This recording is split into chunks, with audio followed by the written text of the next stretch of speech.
Everybody. My name is Alec. As of a few months ago, changed my name for readability, pronounceability, and digestibility purposes. To me, it's the closest immediately recognizable version of my first name that I used to have in my native tongue. So that's what Diana was referring to. And I'm not trying to hide what it's all about. So today we're going to be covering Genesis. Let me see. Let me get my my notes. Okay. And here's the deal. Here's part of the reason actually a huge part of the reason why I wanted to talk about this today. As you've no doubt heard, there are culture wars in our society that are happening between God-centered, Christ-centered worldview and non-Christ-centered worldview, and they take many different shapes and forms. And part of it spilled over into so-called war between the science and the Bible. And interestingly, Christians a long time ago, actually, they've talked about the fact that God wrote two books. One is the book of the Word of God, and the other one is the book of the works of God. So the book of the Word of God is the Bible in that terminology, and the book of the works of God is the nature. So technically speaking, there should not be really any difference if the author is the same. So between what the author wanted to express through the Bible, and today we're going to talk about creation accounts, and what the creator wanted to express through the nature, technically, there should be a one-to-one match. However, that's for whatever reason, despite that observation, it seems like there is a misunderstanding, and Christians are oftentimes upset at certain pronouncements of the scientific establishment, and scientists, they tend to scoff at certain pronouncements by Christians. So here's the reason. The reason we're not talking about the conflict anymore between what God wanted to express through his written word and the nature. Now we're talking about the conflict between theology and science. Science, as we know, consists of scientific hypotheses. That's the best way that scientists make sense of the world. Science is an abstraction, and a lot of them are extremely useful, extremely accurate, but they're abstractions nonetheless. Theologies are also abstractions. God is definitely not an abstraction. We know that much, right? God's very much real. He just exists in dimensions that we cannot perceive with our physical senses. But he is very, very real. And theology, it makes sense of God, who is invisible to the five senses, through abstract concepts and comparisons which kind of appeal to the five senses. So theology is always an abstraction, right? And science, a lot of it is an abstraction, very good abstraction, but abstractions nonetheless. So both theology and science, they're products of human mind. They're already one step away, removed from reality. And that's part of the reason we're dealing with conflict. So let's see if we can reconcile some of those things. I should point out from the get-go that many biblical teachings, they present the creation account, for one, and things that are happen in the future. Well, in the future, that's understandable. They haven't happened yet. Future for us. But the creation accounts, oftentimes they're presented as something very much sanitized. It would be good for iconography. You can paint good paintings and things like that, and everything can look holy. Unfortunately, what we tend to do is take something that is very, very real and create the pictures that really begin to acquire a mythological quality to them. That is to say, if anybody points to any bit of science that is trying to bring our ideas about creation into reality, into today's reality, and connect the creation accounts with what we have today somehow, we feel like the sanctity of creation accounts is somehow violated. And that's to me, and I certainly dealt with that. I've been known to walk out of sermons years ago. I do not do that anymore. I can handle what people throw at me. I can handle what Muslims and atheists throw at me. But before, years ago, I couldn't handle what certain Christian subjects. And in hindsight, that was something that would stretch me the most, would make me grow. But I wasn't ready for that. My worldview was much more rigid than it is today. So I recognize that reality, and I recognize that all of us are in different stages of growth. It took me years to arrive at the point to which I've arrived, and I'm not there by far. And what I'm going to talk about took me probably 8 years of focused research to arrive at. It's not the only thing that I've been thinking of and researching, but that was definitely one of the things. So I feel it's a bit unfair to give all the information in one sitting. I just don't want to violate anybody's. It's like kind of like dump on you. It's like, well, here's what I think. Please know that the things we're going to discuss, those are the things that make sense to me. It might or might not make sense to you. So feel free to take anything at your own pace. Feel free to take whatever you want, and feel free to shelve what you feel you're not ready for, and feel free to not accept anything you do not want to accept for whatever reasons. So what I'm saying is I've arrived at certain things. They kind of make sense to me, and I'm not there. I'm sure in a year or two, I'm going to have further additions and modifications. It's just fluid and it's in process. And that's just, I kind of want to preface it with that. I just want you to feel absolutely free to dissect, partake it of any way, criticize it in any way, and just subject it to scrutiny in any way you think is appropriate. Absolutely. I'm not tied to this understanding at all. It's just something that I feel is beneficial, and it's definitely something that needs to be refined, criticized, and it's just a normal process. So that's my long disclaimer. But okay, here we go. Now let's move on to Genesis 1. Okay. Let's see. Okay, here we go. It says something very interesting. It says, in the beginning, God. Okay, well, here's the deal. European science, which as we know started roughly 700 years before the birth of Christ, somewhere in one of the areas of Greece, and then received its magnificent expression through Plato, Socrates, Plato, and Aristotle. That's roughly 300 years before the birth of Christ. The scientific consensus was that the universe is eternal, and it didn't have a beginning, and it didn't have the end. Why? Because the Greek philosophers sensed that time shouldn't exist and somewhere in the world of ideas, which by that they meant the spirit world. That was very interesting, was very prescient. But they thought the material world is the same, so it didn't have the beginning and the end. And that was the scientific consensus of up until the 1700s. The European scientific revolution picked up on that and said, yep, that makes perfect sense. Right? And that was the scientific consensus. But the Bible says in the beginning, so clearly there's a contradiction between the Bible and the science. Remember, not about what God wanted to put into the Bible, and what God expressed through the natural world, but between the Bible and the science.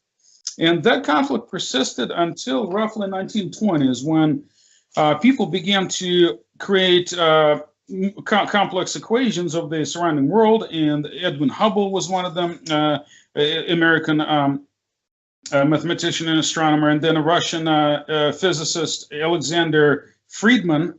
He's not very well known in the West, although he's getting much better known these days. He figured out the equations through mathematical equations that the universe is constantly expanding. Okay. Wow, that's another thing. Well, the universe is static. How is it expanding? Is it anywhere in the Bible? It's not anywhere in the Bible. There's another conflict. Sure, until you begin to read places like Job 9 and 8, Psalm 103:2, Isaiah 40:22, Isaiah 42:5, and so forth, Jeremiah 10:12, Jeremiah 51:15, where it says that God literally spread out the heavens, stretched out the heavens. Zechariah 12:1, for instance, the Lord who stretches out the heavens, who lays the foundation of the earth, and so forth. So there over a dozen scriptures where it talks about God stretching out the heavens. And that is described in the past, like he did it. But then it says, who is stretching out the heavens, like he's still doing it now. Oops, I guess that is in the Bible. So we get scientific data, we compare it against the Bible, and all of a sudden, it doesn't appear to be a conflict. So the scientists then figured, okay, if the universe is expanding, then if you go forward with the arrow of time, it's expanding. But if you go backward, if you travel back in time mentally, it means you should arrive at more and more contracted states of the universe. It's expanding now. It was more contracted 100 years ago, even more 200 years ago, and so forth. Until they figure it out at some point, and there are a lot of equations which I can't even pretend to begin to understand, but the scientific consensus that all those equations point to the fact that the universe at one point was one extremely densely packed dot of energy, had no mass, much smaller than a printed dot on your page. And that's called, the scientists refer to it as singularity. Why it's called singularity? Because there are no laws of physics that can describe that. And nobody knows where the laws of physics came from. It was just before. And that was the beginning of the universe. That idea, which was propagated in the, began to be propagated in the 30s and the 40s, was ridiculed by the scientific establishment. And to make jest of it, they called it the Big Bang, because it's a silly name. And part of the reason the scientific establishment began to resist it is in the past 100 years, a lot of scientists began to turn atheistic. And they resisted that because it pointed to the beginning of the universe, which corresponded to Genesis 1:1. Now, that's been the established theory of cosmogony, of the way our world came about. Cosmos is the universe. Genos means the birth, or the genesis of the universe, the cosmogony. So now, all of a sudden, the Bible, which has been saying this for the past at least 3,500 years, and the signs that came into alignment. So that's kind of interesting. So, okay, but here's an interesting dilemma. Here in the Bible, it says that the world has been created in 6 days. But let's see, let me just see the chat, make sure I'm not missing any. How did I do that? Just want to I'm still with me, and I'm not missing anything. Just give me 1 second, press. Okay, yep. All right, right. So the Bible says it's been created in 6 days. However, if we look, the first scientific estimate of the age of the universe was 16 billion years. Now it's been adjusted, roughly 16 billion years. It's been adjusted downward as better mathematics became available to 13.7 billions of years. But still, how do you get from 16? How do you reconcile 6 days of creation plus counting all the generations of Adam up until Noah, and then from Noah on down to Abraham and so forth? That appears to be 6,000 years. How do you reconcile it? Well, what we got that can help us is the following idea. Time, as we understand it, okay, time had been understood until the past 100 years to be linear and to be the same everywhere. The flow of time was understood to be exactly the same everywhere. Until Einstein, Albert Einstein, came up with the theory of relativity. And it turned out, actually, what we believe to be absolutely static space, actually it's relative. There's nothing static about anything that's happening in the universe. Everything is relative. Everything is relative. To give an example, if you're traveling on a train that's going 40 miles per hour, and if you play ping pong, for instance, and the ball travels at 10 miles per hour, and let's say it goes with the direction of the train, when you play ping pong, to you it's 10 miles an hour, but to somebody standing on the platform, it's the speed of the train, 40 miles per hour, plus 10 miles per hour, the speed of the ball that's traveling inside the train, that's 50 miles. And you go, well, of course, but the Earth is really static. Okay, fine, until you consider that somebody might be observing you from a different planet. and the Earth is rotating. I don't remember exactly the exact speed of rotation, but that's quite fast. That's thousands of miles per hour, and then it's definitely not static. So then you have to factor that in. So basically, the point of it is, you consider things to be static until you look a little bit beyond to a different reference point. So everything is relative. Well, time happens to be relative as well, and there is no such thing as a space independent of time. There is a space-time, the fabric of space-time. So we live in 4 dimensions, not just 3, but 4 dimensions, and the 4th dimension is time, and it's tied to mass, which then gives us gravity and acceleration. So here's an interesting example, and if you've seen the movie Interstellar, you might remember that somebody traveled to a planet with very high gravity. The mathematics is irrelevant. The point of it is that the gravity of the planet is such that if you live a day on that planet, relative to, say, planet Earth, you live 7 years, which means this, and here's kind of where it messes with your mind a little bit. Let's say you took off from planet Earth to that planet, right? You successfully entered the atmosphere and you landed and everything's fine, and you live a day on that planet. To you, that day is exactly 1 day, 24 hours. But because we established that the gravity is much higher on that planet, and the difference between time is 1 day is equal to 7 years in Earth time, when you get back to Earth, everybody you've known has aged by 7 years. So you don't want to spend like 10 days on that planet because everybody will have aged by 70 years. However, here's the kicker. You are going to age at the rate of 1 day per day, because your body will adjust to the flow of time in the system in which you're in. Okay, so this is kind of an interesting concept to grasp. So when we say 6 days, we're thinking Earth time. So when we say the Earth was created in 6 days, the question is relative to what? Okay, and they're different. There is young Earth creationism, as we know. There's several different ways to look at the story of Genesis. One is young Earth creationism, which says it's 6 days, and it's 6 days wherever you have it. Well, unfortunately, this theory, which was popularized by Bishop Ussher from I forget what the name of the town is in Ireland. I believe that was 16th, late 16th, early 17th century.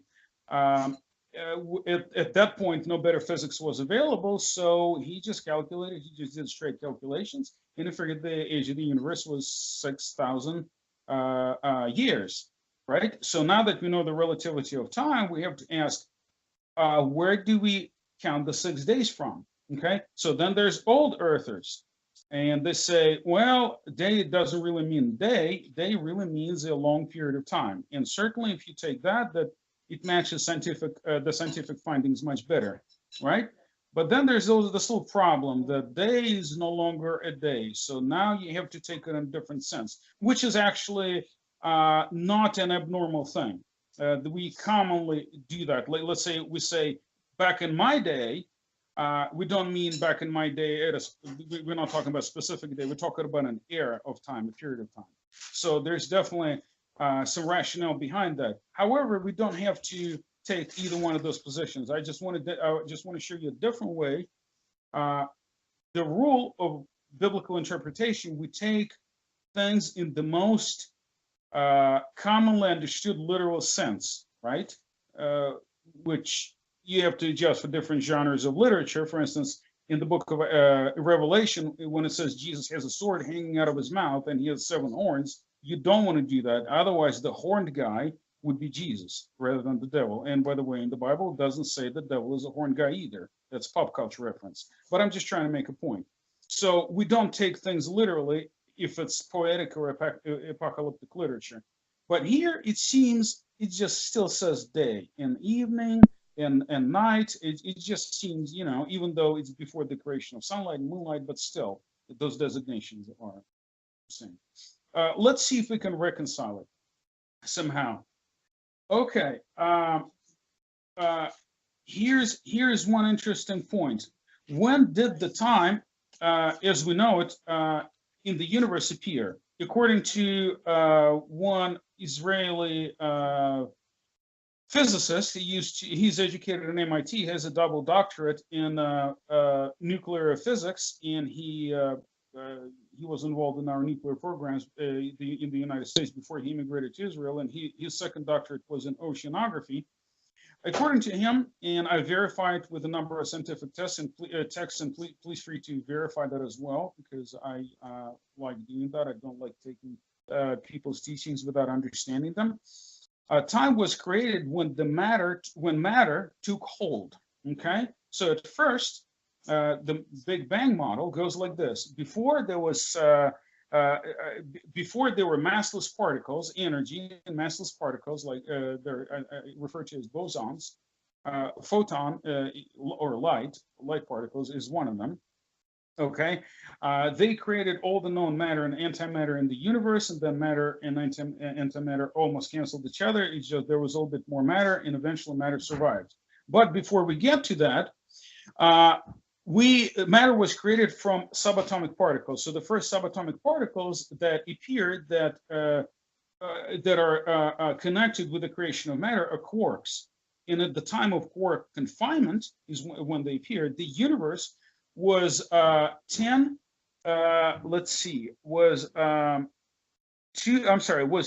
to 3 trillion degrees Kelvin. 2 to 3 trillion degrees, because the temperature was extremely hot. When it was just a dot, the dot was quickly expanding. At some point, when it was expanding, the immense temperature was cooling down because it was dissolving in the increasing volume. At one point, it was 2 to 3 trillion degrees Kelvin. It cooled down enough for subatomic particles to form, and that's when matter took hold, right? Well, we know right now the temperature in outer space is 2.73 degrees Kelvin. So can somebody, let's say when we take a number between 2 to 3 trillion degrees Kelvin, which is what the temperature of the universe was when time took hold, and 2.73 degrees Kelvin. If we divide 2.73 trillion by 2.73, we get exactly 1 trillion, right? So which means in order for the universe to cool down by the factor of trillion, it must have expanded. The space must have expanded by the factor of a trillion, right? Right, 1 trillion. And here's how to test it. Here's how to picture it. Let's say you have a cup of tea, and you mix a cube of sugar in the cup of tea, right? So you have a volume of tea and you have a cup of sugar. The cup of sugar is the amount of heat, okay, that you have. That represents heat, except instead of heat, that's sweetness, okay? So you have one cup of sugar with 1 cube of, 1 cup of tea, rather, with 1 cube of sugar. Now imagine you double the volume, okay, of tea, but the sugar stays the same. So now you have another cup of tea mixed in to a large container. Now you have 2 cups of tea and 1 cube of sugar, right? The sugar concentration has been diluted by the factor of 2. Imagine you double the volume again. Now you have 2 cups of tea there. Now you pour 2 more. Now you have 4 cups of tea, but still 1 cube of sugar. From the initial conditions, the sweetness, the amount of sweetness, the concentration of sugar got diluted by the factor of 4. Imagine you go on with that experiment, and good luck getting enough water. Your water bill is going to be huge if you do that. Imagine your concentration or the amount of tea is going to be 1 trillion cups, but still 1 cube of sugar. So the concentration of sugar is going to be decreased by 1 trillion. Imagine instead of sugar, you have heat, right? The amount of heat in the universe, it was like, let's say 1 cup, the volume of the universe, it was just 1 cup, and the amount of heat was 1 cube. And then you keep on diluting, and eventually the heat got diluted by the factor of trillion. That's the thought process. That's how we got from 2.73 trillion degrees Kelvin. Kelvin is the measurement of absolute temperature, to 2.73 degrees Kelvin, which we observe, which we can measure in outer space. Right, so the universe expanded by that much. Okay, remember, that the heavens stretch out, and that's a past thing and that's a present thing. They keep on stretching out. The universe is constantly expanding. Now, I want you to do something, and please type in the chat if somebody, if you can grab a piece of paper. Please grab a piece of paper and a pen. I should have probably warned you. It's just a simple piece of paper and a pen. Okay? Okay, got it, right? Okay, and I want you to, across the piece of paper, write down these numbers and leave a little bit of space between them. Write down number 0, then number 1, then 2, then 3, then 4, then 5, then 6. From 0 to 6. 0, 1, 2, 3, 4, 5, 6. But leave just a little bit of space between them. Okay. So let me know when you're done. And if you don't have a piece of paper, you can do it in your mind. It's just always better to have a visual. Okay, great. So Diana is officially the quickest draw. She always finds good what you call it. The emoticons or whatever. There's a little icon, the Giphy, the animated icon. Pretty amazing. So, okay, thank you guys. Okay, great. All right. So now you got 0, 1, 2, 3, 4, 5, 6. Okay, imagine, and that's the case. Let me show you one little interesting thing from the Bible, from Genesis 1.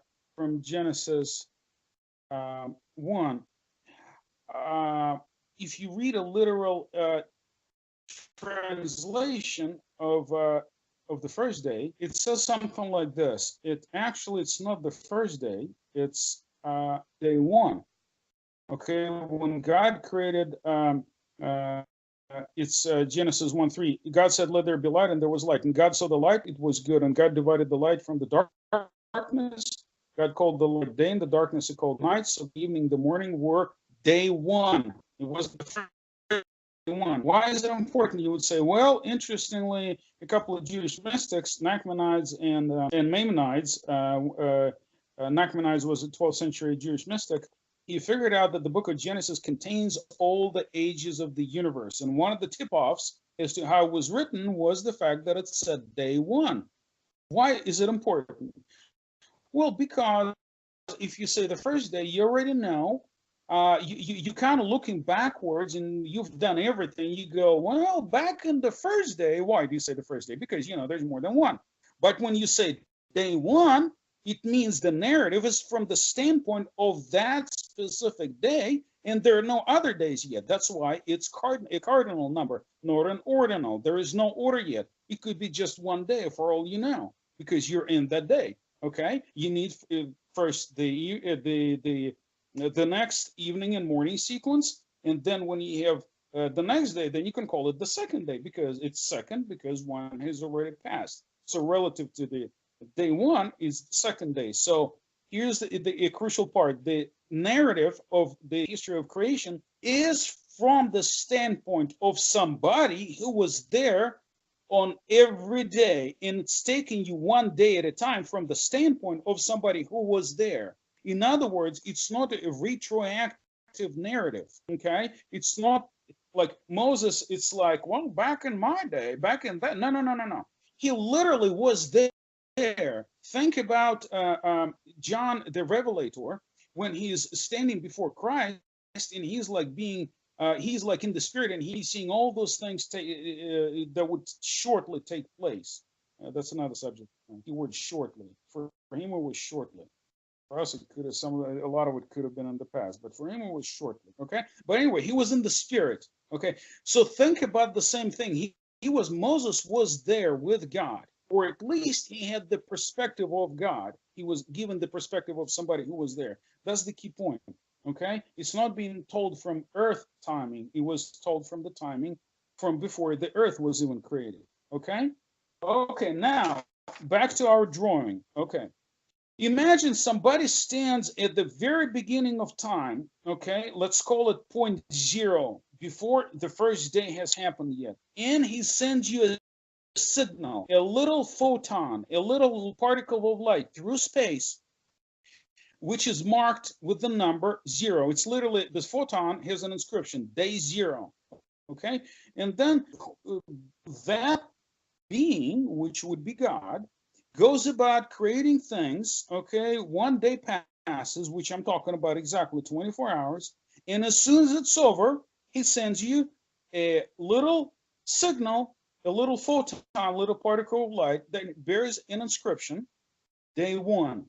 And then when he's done with the next 24 hours, he sends you another particle that says day 2. Basically, every 24 hours to the second, he sends you a particle of light that it bears the numeric designation of the day that's just been completed. Okay, here's my question to you. Imagine you stand here today, okay, and you receive you intercept, just grab and decipher the particle of light that says, the photon that says day 0, okay, and you're waiting for the next one. My question is, how long will it take you, okay, to get the next one that says day 1? Remember, God sent it 24 hours apart.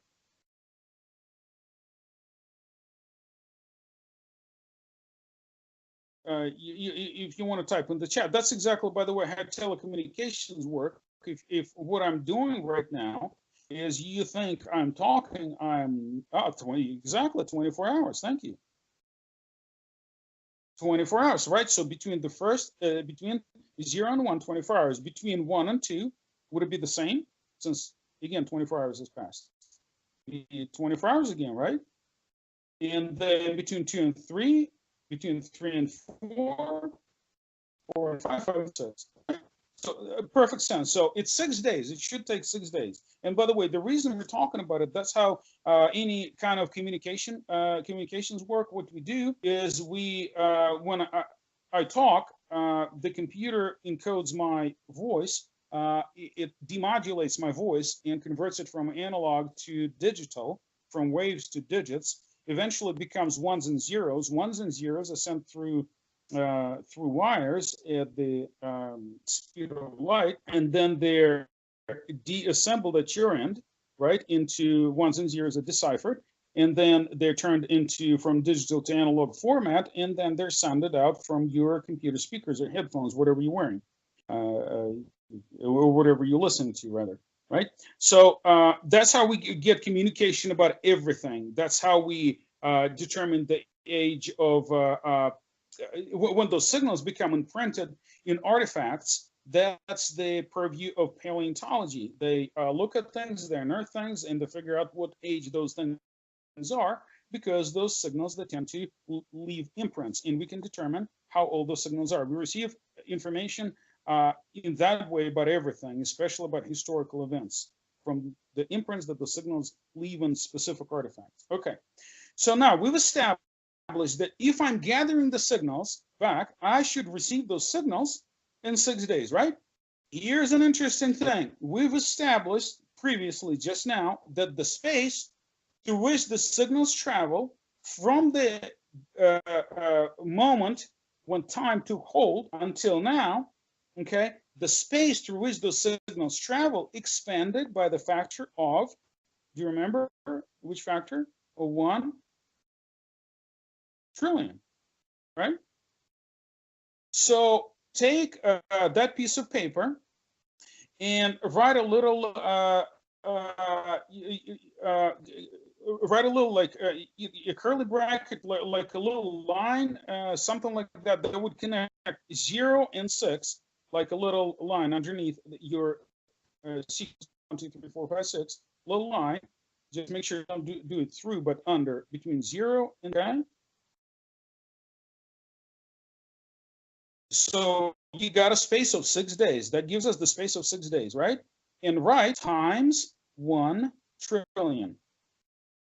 Times 1 trillion.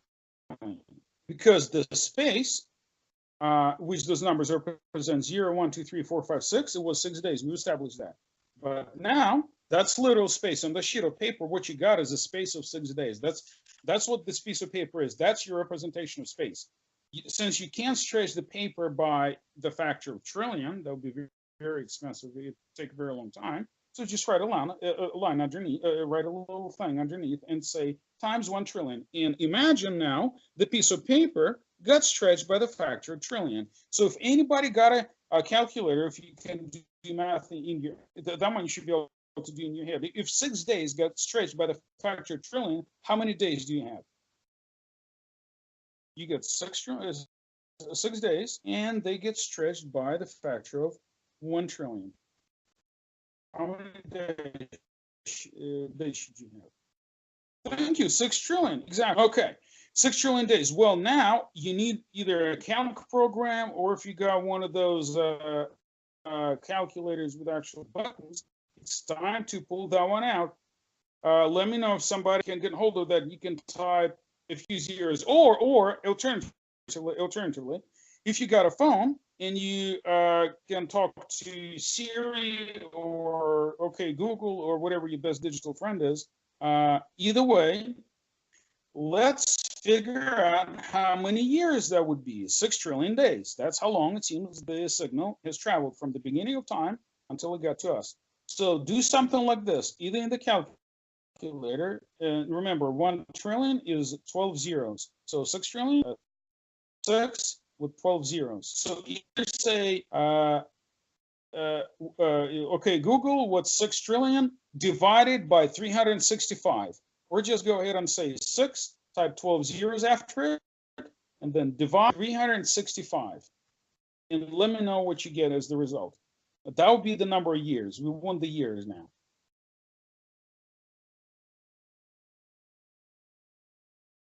Okay. Okay, so we would get, let's see, thank you. We get after 16, let's me count the numbers here, the number of significant digits before the decimal dot. 1, 2, 3, 4, 5, 6, 7, 8, 9. Is that right? Because you got 16, and then you get 4, 3, 8. That's 3. 3, 5, 6. That's 6. 1, 6, 4. That's 9. 9 zeros gives us the number of billions. So we get 16 billion years. And that's pretty much the first scientific estimate of the age of the universe. Amazing. Watch this. Here's what we got. We got 6 literal days, guys. I did not say it was not 6 days. Remember, we're taking Bible as literally as possible, but we are taking science as seriously as possible. And we test our assumptions against the theology and science. Remember, theology is what we think the Bible says, or what we think God wants to say through the Bible. Science is what we think God put into the nature, and we test that. So we took 6 literal 24-hour periods from whose standpoint? From the standpoint of someone who was there in the beginning, from God's standpoint, right?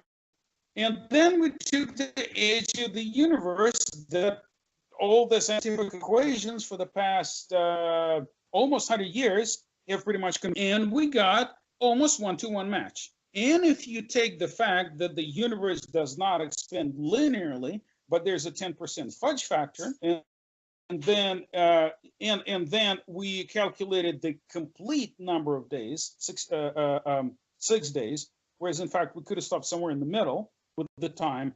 We get very close. We get within 7% of the scientific estimate, and we pretty much did it on the back of the neck. Okay, so this is very, very interesting. So number one, we get this. Okay, get this. Number one, the book of Genesis was written by somebody who, at the very 3,500 years ago, having no benefit of modern, figured out that the universe had a beginning. The fact that was only scientifically established about 100 years ago. That's pretty amazing. The guy was 3,400 years before the scientific advances of his time. So that's one thing.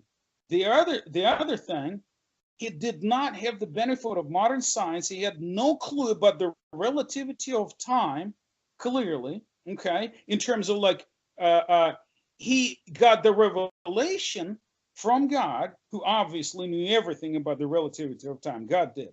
But when he got the revelation, Moses, he did not. He just faithfully transmitted what was entrusted to him.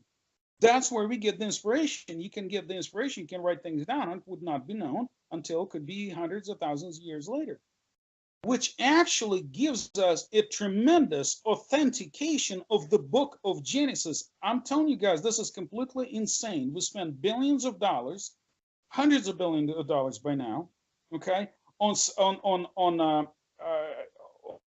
science, on physics, on astrophysics, on quantum physics, to be able to figure things like this out. And somebody, just by the virtue of praying and hearing from God, was able to receive that information that was not scientifically verified until millennia later, just by the virtue of talking to God and just being somewhere with God. And I mean, to me, that's pretty amazing. That's why if we take that route, modern science not only does not destroy your faith in God, it upholds your faith in God in an absolutely tremendous way. But we have to see, there's a price. We have to pay a little bit of a price. The price is we have to let go of certain preconceived ideas and of certain ways in which we interpreted certain events in the Bible. Literal 6 days, turns out our hunch was right, but we didn't know about the relativity of time. So we have to have the humility and the flexibility to factor that in. The prize is we have an amazing confirmation of those kinds of things. And if you proceed in this vein with other things about, and if we explain those kinds of things to our children, which if you have any children or grandchildren, which are about to go to college and will be exposed to science, which is going to tell them a bunch of things about how the universe is and other things, okay, like evolution, which we're going to touch upon shortly, then they will have the tools in how to treat those subjects and how to process those subjects, because they will have pre-processed them already with you in the security and safety of an environment with people who are the followers of Christ. And when they go there, they just simply have to, okay, well, these guys don't believe it. That's fine. It's their business. Maybe I'll witness to them. But what they're saying, I understand what they're talking about because I know their perspective already. Okay, it's no longer a thing. Okay, so, and by the way, I didn't mention evolution in the same breath as this because evolution here I would criticize science a little bit more. Okay, and actually, biblical perspective bears out quite interestingly against the scientific perspective, and there are scientific reasons, by the way, for that. So, okay, so we let's see, we are done with the first module so far. So I want to, there's possibly one or two more. Let's see where we are. And done this, and done this. Just wanted to see if you guys had any questions. Just wanted to briefly just give you a chance to ask questions. Just please understand, I'm not claiming to be a scientist or claiming to be like the latest authority on that kind of thing.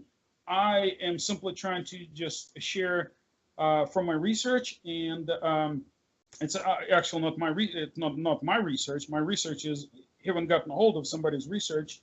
The person's name, if you want to look him up, is Gerald Schroeder. And he's got a couple books on Amazon, and he's got lectures with Zola Levitt on YouTube. And when I heard the first thing, it immediately grabbed my mind because I understood things about the theory of relativity, and it just made amazing sense to me. And I go, well, that's about the only guy who I ever heard who factored in modern science into the narratives that we've gotten since for the past 2,000 years. Clearly, we got those narratives from some of the people who didn't have either the revelation or the scientific knowledge. Specifically, a lot of the Latin fathers of the church, 300 years removed from the Apostolic Church, that unfortunately didn't know much revelation. They had a lot of Greek philosophy, and they didn't even know Greek, and they didn't know Hebrew, and they just tried to philosophize their way out of things, and they didn't have barely any science. And unfortunately, a lot of our theology is based on that, as if we have nothing better to go by and refine things. So anyway, so that's kind of my perspective. So if you want to ask questions about it, let's just we'll take a few questions, and then we'll move on to other interesting, very interesting aspects of the first chapter of Genesis, and see how far we can get. That's Diana again. You got to be kidding. Okay, wow. Okay, I'm not getting into a gunfight with you, Diana. Okay, I will negotiate. If it ever comes to a duel, I'll negotiate with you. I'm not coming to a gunfight. I cannot draw you. You're so funny. Are there any questions right now before Alec moves on? If you're thinking about something right now, you might want to go ahead and ask it now, because if he moves on. Excuse me. Go ahead, Tony. Alec, would it be possible for you to redo the whole teaching? Thank you. I'm going to remove you. I've been busy ministering. I'm going to have to listen to the recording. I apologize, but it sounds like it's been awesome. Oh, thank you, Tony. Yeah, actually, thankfully, yeah, Diana is recording those things. So, yeah, that should be available in my rendition. And additionally, you can get some of the information from Gerald's presentations on YouTube. I'll look for the two-part series with Zola Levitt. There's a two-parter, and this should reinforce what we've talked about. And then his books. And let's see. Yeah, actually, right. Actually, talking about that, let me share one link with you. Rainforest disappearing, about those kinds of timelines. Let me share one very curious image with you into the chat. Let's see. I can open my computer. Yes, okay. I think that's the right one. Okay, did the link come through? Okay, yep. I think it did. Okay, great. If you want to click on that and open that up, you can ignore the middle column, started the day before Adam. It's confusing, if anything.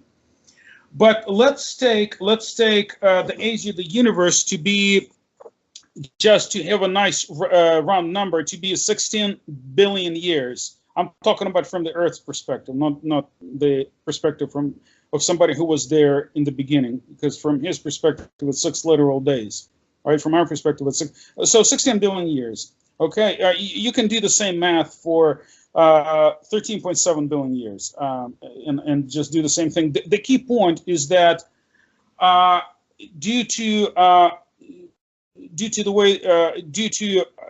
the way mathematical progression works out, the first day ends up being, the first 24 hours ends up being half of all the time in Earth years, okay? And then the next day is half of that. Then the next day is half of that. So basically, if you take 16 billion years, the first day is 8 billion, and then the next day is half of that at 4 billion, and then the third day is 2 billion, and then 1 billion, then half a billion, then quarter of a billion, right? So that's just the way the math works out. And then if you look at the last 2 columns of the of this chart, you can map the key events in the Bible to the way the science describes it. Okay, day 1, initial creation, Big Bang. Let there be light. Light was, and light was separated from darkness. And actually, there was a literal thing that happened. It happened a couple times. Once is when matter, bosons and light particles merged into matter and antimatter, and then the second time when the gravity, and then matter and antimatter canceled each other out, but there was a tad more of matter, and that survived, and that gave all the components for all the subsequent particles that had mass, subatomic particles, and then everything else. All the matter we have it was the result of that, but there was literally light. And then about 380,000 years after, again in our time, Earth time, from the beginning of the universe, all the light particles were just bouncing around, but they couldn't break free and do anything because the conditions, the gravity and the heat was such that light couldn't escape. And eventually the universe cooled down to an extent, and the gravity actually became lower to such an extent that all the light that was held by the darkness, it just escaped the darkness in one tremendous flash outburst of radiation, and the light penetrated the entire universe. So right now, if you look at right now you can look with a special device, and you will see the entire world lit up by that light. Alternatively, you can listen to the remnants of what is now known as cosmic background radiation. That's the remnants of the big, huge flash of light that happened 380,000 years, Earth time, from the beginning of creation. And that's actually, that was discovered by American scientists, Penzias and Wilson in 1964, I believe, from AT&T Labs. They constructed a huge dish, and they were trying to basically do certain experiments, but they couldn't get rid of the background noise no matter how hard they tried. And eventually they read somebody's research. Somebody was doing the research here, and there was one Russian scientist immigrated from Russia for obvious reasons, for the same reasons I did. You can't be there and function as a normal human being a lot of times, unfortunately. That's communism for you. And then here he wrote up, it's George Gamow, and he wrote up a lot of equations. And then there were other scientists in America who wrote up equations, and then Penzias and Wilson looked them up and go, holy cow, I think we discovered the remnants from the creation of the universe. So there is the light that penetrates the entire universe. Light, okay, in the beginning there was light, and light shines in the darkness, and the darkness comprehended it not. And okay, that's from not only from Genesis, we're quoting from John chapter 1. And here's the deal: there are a lot of creation texts all throughout the Bible, like stretching the heavens. That's text about creation. Light not being able to not being comprehended or swallowed up. The word comprehended is being swallowed up by the darkness. The darkness could not swallow up the light. That's physics. That's a statement about physics. Okay, that's the light of God in the spiritual realm breaking into the physical realm. Then the physical light being a counterpart of that, whether it's a metaphor or it's somehow a translation of the whatever spiritual light is into the physical light. That we can debate and argue that. I haven't arrived at a specific conclusion, but it's definitely very much. It matches modern physics, and it predates it by 1900 years. That's pretty crazy. So the fact that the whole universe is lit up by that light, and it says that light is none other than Logos. Somehow Logos, or pre-incarnate Christ, is in all of that. The entire universe bears the signature of Logos, which was the name of Jesus Christ before he was born as Jesus, and before he was anointed as Messiah, or in Greek, Christ. That's pretty crazy. He's all throughout the universe. Which actually brings me, let's see if I'm missing any questions. Okay, so there's that, and so now you know where events fall into things. You only need to make 3 corrections. Yeah, he holds all things together. We're going to get to, thank you, Danny. Exactly. We're going to get to exactly that. Okay. Okay. And now I need somebody who's not afraid to pull out their driver's license and read me some stats of the driver's license. Some physical descriptions. These are gender neutral, obviously. So it's nothing too crazy. But I mean, if you don't want to read your weight or height, then I need somebody who's willing to do that. You don't need to read off your personal identifiable information like your birth date or your driver's license number. We're not going to do that.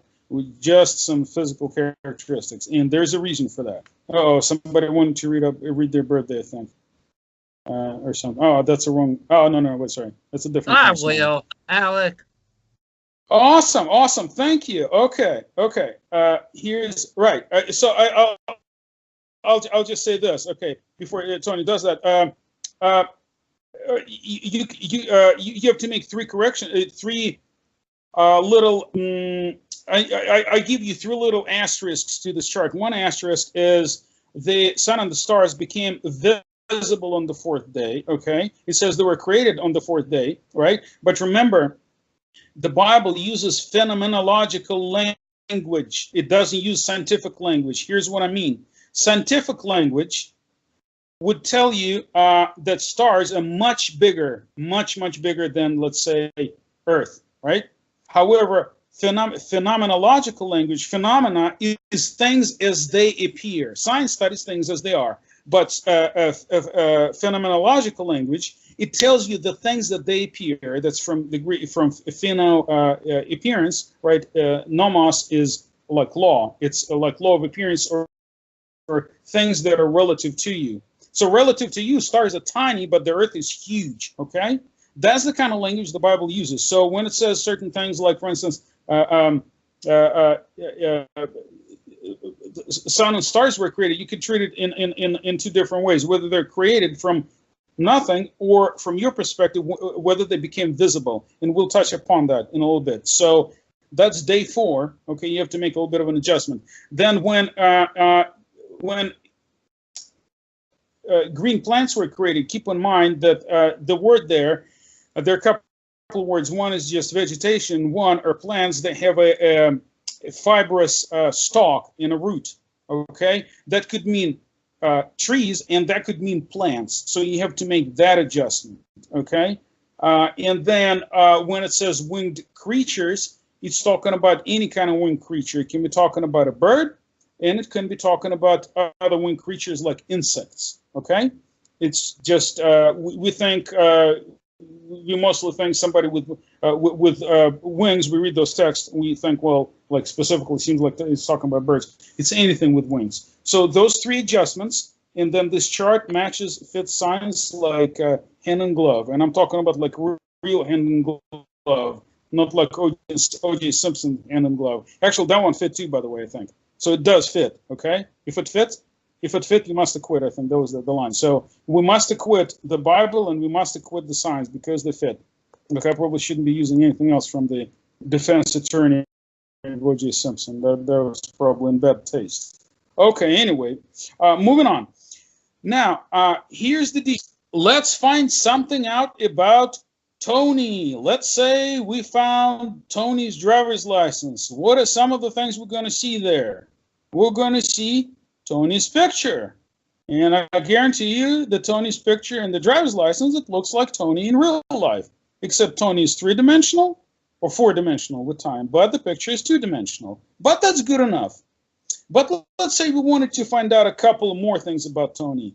How much he weighs, what his hair color is, let's say his height, and his eye color. Those kinds of things. We just kind of, wanted to get that. Some physical description facts.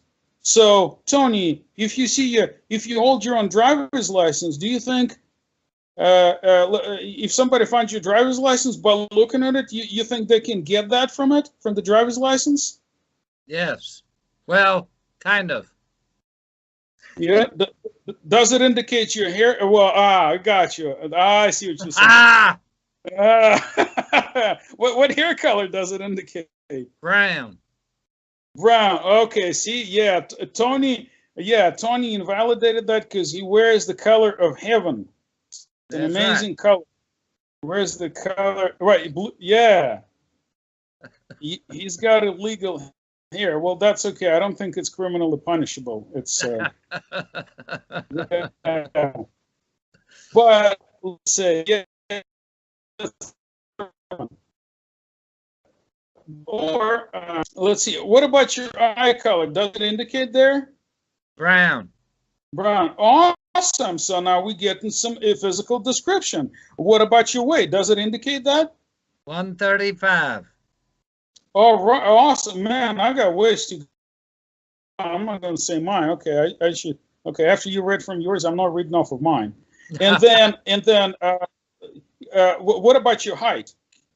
5'7". Awesome. Look at that. We can pretty much picture Tony. Okay, Tony is definitely his discipline when it comes to eating. You can figure out that much. And he's got a recent book, by the way. Although it's not about being disciplined with eating per se, it's about being disciplined with the revelation of God. Great book, highly recommended.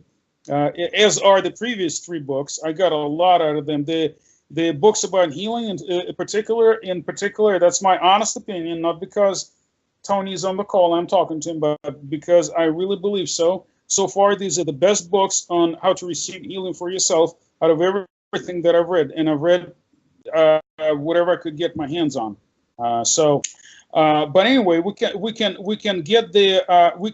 pretty much pinpoint Tony's weight, Tony's height, hair color. And at least if you keep away from the hairdresser, let's say from the hair section of wherever he shops for 2 to 3 months, or however long it takes for your hair to grow, that'll be the color. So I actually have a lot more hair now, also. Oh man, so that's working, man. Okay, I definitely need your revelation. That part also. Yeah, I'll need to work on that. So as long as it only grows in your skull, I don't want any weird hair on my ear, or like out of my nose or in my eyebrow.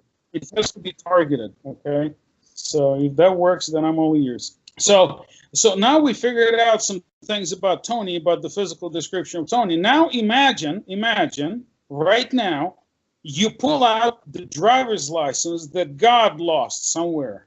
Okay, driver's license of God. My question is, what would you put in terms of weight, height, hair color, eye color? I mean, what would that be? Photograph. That's God's personal ID. That's legal ID. Surprisingly, I found out that I haven't heard a single message or a single sermon about that very fact. Okay? We believe in God, and we rightly do. God exists, but what kind of God is he? It's like, who do you think God is? We would say God is love. God is patience, God's mercy, that kind of thing. God is spirit. That's good. Okay, and that's a great thing. But what is if you want to say physicality of God or metaphysicality of God? What do we do with that? Okay, here's a couple of things that really helped me and that took my prayer life to certain aspects of a devotional life, for sure, to a completely new level. And here's the thing. Remember, we talked about God is light. Here are a few things about the spirit world, and it takes a few metaphors to decipher it.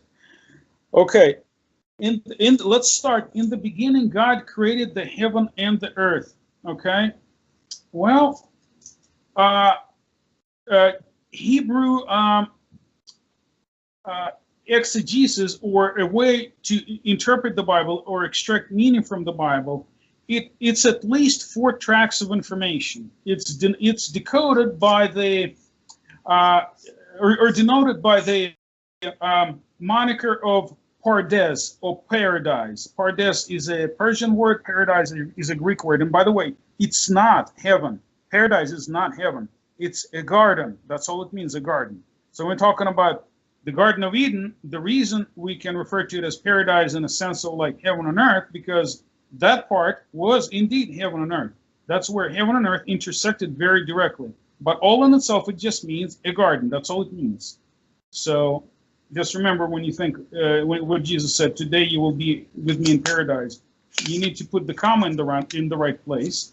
Today, comma, you will be with me in paradise, or today you will be with me in paradise. There are 2 different ways to put a comma, and paradise means a garden. So think about that for a little bit.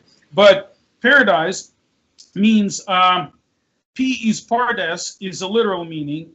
P, then comes R. We ignore the vowels. We just focus on consonants. R is remez, is a hinted meaning or a meaning that takes you to a different place. That's the first hypertext, guys. That's literally a hypertext. Okay, that's the first hypertext that points you to a completely different slice of revelation. You keep on following remez hints, you can connect the whole Bible together. So PRD, then D is darash, is applied teaching, and then the last one, sod, is esoteric meaning or hidden meaning. Okay, so the guys who were studying the Bible at the last level, they figured out a few things. One of the things, the Jewish mystics that I was referring to earlier from the 12th century, they figured out that the universe has at least 10 dimensions. That is crazy, because in order to make the string theory work, that's the theory that ties all the known forces of the universe, the four of them, together into one unified theory. Well, it kind of does. It's not been completely solved. It says in order for things to work, we have to have at least 10 dimensions in this world. 10. 3 physical dimensions, time, and then at least 6 in tiny curled dimensions. I'll touch upon that in a second. And some physicists, I'm not sure if they did it just to amuse people or they really believe that, but what they stated was in complete seriousness. But they might have taken that for shock value, that scenario. But what they said was completely serious. They were dead serious. In order for Jesus to walk through walls the way he did, okay, to walk through spaces the way he did, okay, or to teleport, he must have operated in all 10 dimensions. Okay, that's pretty crazy, okay? So here's what we need to do before we figure out what the driver's license for God would look like, what the identification card would look like, what the physicality, the metaphysicality of God is going to look like. We need to know a few biblical cosmological terms and metaphors, okay? Let me give you that. Unfortunately, I don't have it typed up. I culled it from a variety of different sources. From, if you study ancient Near Eastern literature and their creation myths, there's their myths. The book of Genesis is definitely, as you can tell, parts of it may be structured as myth to respond to ancient Near Eastern myths.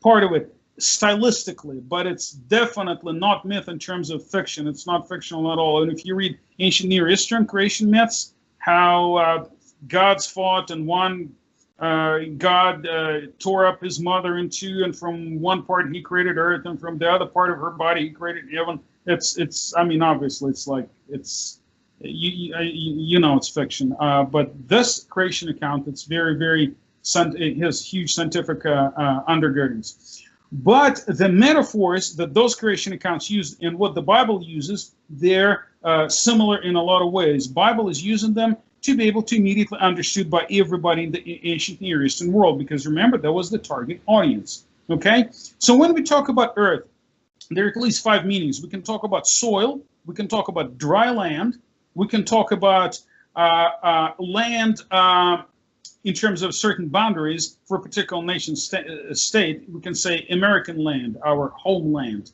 It includes land in American water, and atmosphere above America. But all of that is land, regardless of the fact that it's not only air, it includes things other than Earth. Then you can say Earth, the whole planet Earth, and then also, and here's key, and all of these, by the way, are literal, okay? All of that is literal. They're just different levels of literality. There's no such thing as one literal meaning, okay? We just tend to think there's only one. There's not, okay? There are different levels of literal. But this one, we can, for our purposes, we can take as a metaphor, because we typically don't use it that way. Earth is also the entire physical universe, all 4 dimensions. Well, you would say, why didn't it say Earth and Moon and Saturn? And because remember what I told you earlier, the language of the Bible is not scientific, it's phenomenological. It observes the known phenomena, and the only phenomena it cared about is Earth, because that's where you live. What do you care what happens on the moon? As long as it gives you light, you just treat it as a light bulb in the sky. That's all you care about. You wouldn't call it Earth. You didn't even know what it was made out of back then. You didn't even know that it had any solid surface. So Earth is the entire physical universe, okay? All the 3 dimensions, well, plus time, happens to be necessary as well. Okay, then we move on to heaven. Heaven can be open space, it can be atmosphere, but here's the deal. It also denotes in the Bible the spiritual world.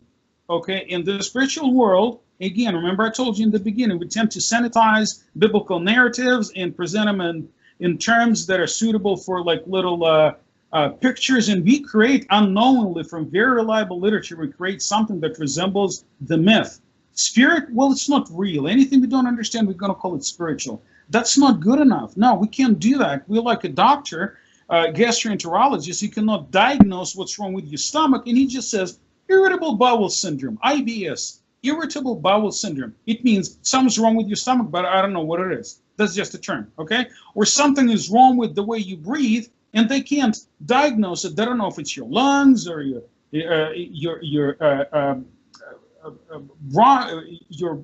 bronchial tubes, or what else. They haven't figured that out yet. And they just called dyspnea. Dys means like disorder, and pnea, from the Greek word pneo, it means breath.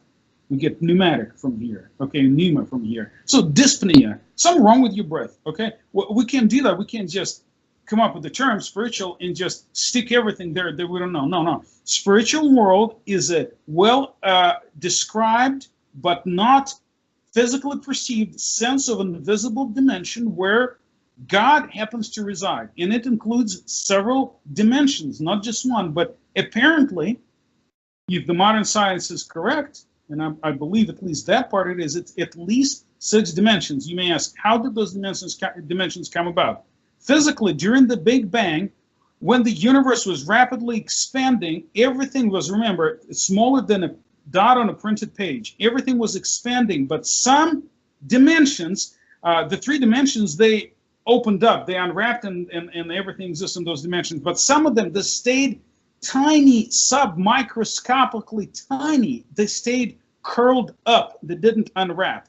Something else happened, we don't know what, but at least modern physics postulates, and that's what the equations require, there are at least 6 of them. So we know they're real. And what's interesting, they're not somewhere else. They're interweave and go through this world much like radio waves go through your body. Okay? Right now, you get, I don't know how many stations go through your body. You have Christian radio, you have Christian music, you have rock and roll, you have country music, you have different talk shows, you have dozens literally of radio waves going through your body, and a lot of those, they carry radio programs. And it goes right through you, and you're none the wiser. Why? Because you like the tuning equipment. Okay? Although it's interesting, I heard a testimony from a lady in one of the groups. She, when she was meditating upon God and thinking upon God, and she just sunk into this silence, just awesome silence before God, and all of a sudden she started literally hearing radio broadcasts. And then she verified, and apparently it was just, you could make that up, and it corresponded to an actual radio broadcast. So it's interesting, you get a lot more abilities than that. So, but most importantly, we get those spiritual dimensions that go through us like those waves. And we have inside of us something specific that is meant to tune to those spiritual dimensions. That's our spirit. It says in the book of Ephesians, we're seated in heavenly places with Christ Jesus. If you read in literal Greek, it says we're seated in above heavenly dimensions. So if it says above heavenly, it means there's heaven and there's some above heaven. So there are at least 2 dimensions of that. But it's simply not talking about more in that text, because all it cares, some below and some above. It just split it arbitrarily in 2 dimensions. We're in the upper one with Christ. And then Paul talks about being caught up in the 3rd heaven. So there are 3 dimensions. So when you think heaven, think it's an unseen dimension where God somehow resides and God somehow is found. Dear Father, who is in heaven, who is in spiritual dimensions, he is very real, and the spiritual dimensions go all through us, and God is in heaven. And then literally the spiritual essence of God is going through you at any given moment in time. That's why Paul says, seek God while you may be found, because he's not far from you. when he spoke to Athenians. I think I'm conflating two quotes into one, but what he says, you see, God, well, he may be found, that's a quote from the Old Testament, but what he essentially says, you can connect with God at any time, because he's not far from any one of you. Why? Because he's going literally right through you. It doesn't mean you're saved, doesn't mean you're born again. It just means that you derive your breath from God. His spirit still sustains even an unbeliever, even a very bad person. Why? Because they find their being in God, the very breath of God, the spirit of God. They still have spirit. It gives them life and it sustains them. So God's everywhere in that level, like that. Okay, very important. Okay, next one. So now the physicality of God is beginning to come into view a little bit. Okay. Now, could be already 13. Yeah, okay, you could be. Yeah, like I said, it's at least 10. That's why I says at least 10. I'm sure they're going to find more. But at least 10. At least 10. Six invisible, and then 3 visible, and then right. So okay, so we got heaven and earth, and then I'm going to go quickly through other things, and let me read you the hidden layer of Genesis account, which has been right in front of us all this time, only if we read it that way. Okay, so earth, physical universe, heaven, spiritual world, water, chaotic, unordered elements. Okay, why is the metaphor of water used? Because if you pour water from cup to cup, it does not matter. It looks just the same in one cup as it does in another cup. It's completely undifferentiated. It's chaotic. It's disordered. That's why it's water. Then you get the abyss, or the depth. The depth is simply a volume that is filled with something that is undifferentiated. Okay, it contains chaos, but it's a container. That's depth. Okay, and it doesn't mean it only has 3 dimensions. It could be multidimensional, but it contains something. Then you get firmament. Firmament is when you get elements and they begin to get elementary order. What do I mean by elementary order? If you freeze water, it becomes ice, but ice is very undifferentiated. But if you split ice, different chunks are going to look different from one another, but it's still going to be just the same substance. On the other hand, if you go to a morgue and take a living person apart, a dead person apart, who used to be living, if you take them apart, you're going to get different types of tissues, because they're highly differentiated, they're highly ordered. But ice is not so. One chunk of ice is good as the other. The shape may be different, but the essence, the type of water is exactly the same. So firmament is the first degree of water, but the order is undifferentiated. Okay, that's why it's firmament. Okay, light. It's not just photons. The metaphor of light is used for the base element, or the base particle, and the base connecting element of the spiritual world.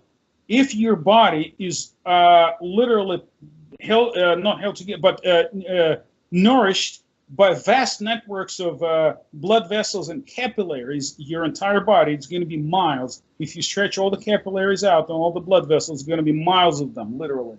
Okay? Light is what holds the entire spirit world together. Okay? It's literally, that's the blood of the spirit world. You drain the blood of a human body, the life of a human or of an animal is in their blood. Okay? The livelihood of the spirit realm is in light. You remove the light, you get darkness, you get nothing. That's it, nothing. That's what it means, just absence of light. There's nothing that connects things, and you cannot have anything grow and produce and function in the spirit world. That's the function of light. Remember, God is light. That's what it's talking about. Literally, his essence fills the spirit world. Okay? If you picture God as a giant electric grid, then the giant electric grid is going, imagine there's only one electric grid in the world, one. And every single electronic appliance and device and light bulb is plugged into that grid, into that electric grid. Imagine the grid disappears, then nothing's going to work. There's going to be no functionality at all. Everything's going to be dead weight. Every single spirit being in every single human is plugged into God in the spirit realm. We are plugged in. However, light, when it gets transmitted, it gets transformed into different types of things. Light is like a stem cell in your body, and when it gets when stem cell when a human embryo grows, stem cells then transform into different types of tissues: bone tissue, marrow, muscle tissue, eye tissue, tooth, and so forth, fingernails. Okay, but essentially that's one stem cell. Light is the stem cell that becomes basically everything that is. And in the universe, the creation of the universe, in the beginning, there were something, boson particles. They were basically massless particles. That's light for you and other particles, but basically that's all, we can say it's all light. It became everything literally that is. So in this universe, we can say everything was created from light again. And in the Bible, there are enough hints, or actually not hints even, overt scriptures, but that in Logos, or pre-incarnate Jesus, was light, and light was the life of men, or humans. Okay? Light transmorphed into our life. We derive our life from his light. That's literally the spiritual connection. That's our spiritual connection to God. We're plugged into him as it were. Believers and non-believers does not matter. We're still plugged in on that level. I call it reality 1.0.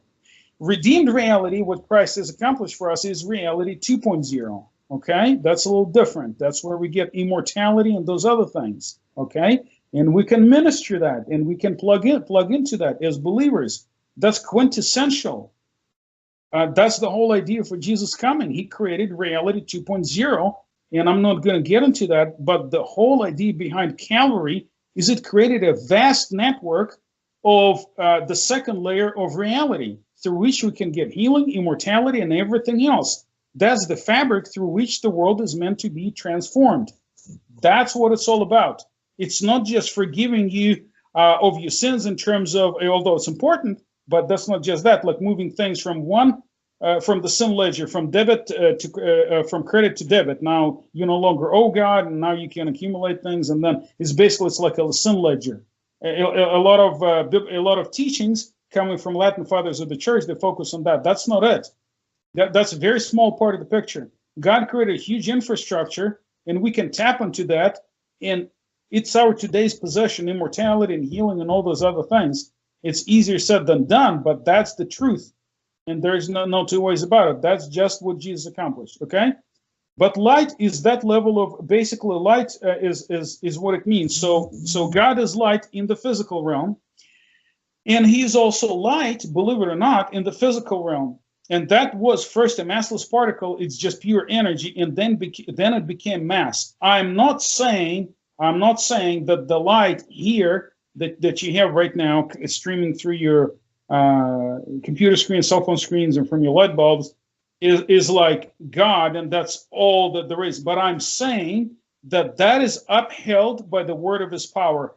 In some level, God is present in it. And since those particles eventually turn into matter, and all you see around is energy and matter, okay? God is in all of that too. Literally, on some level, he's in all of that too. According to string theory, inside of every subatomic particle, there's a tiny, it's way beyond the capabilities of the smallest microscopes, okay?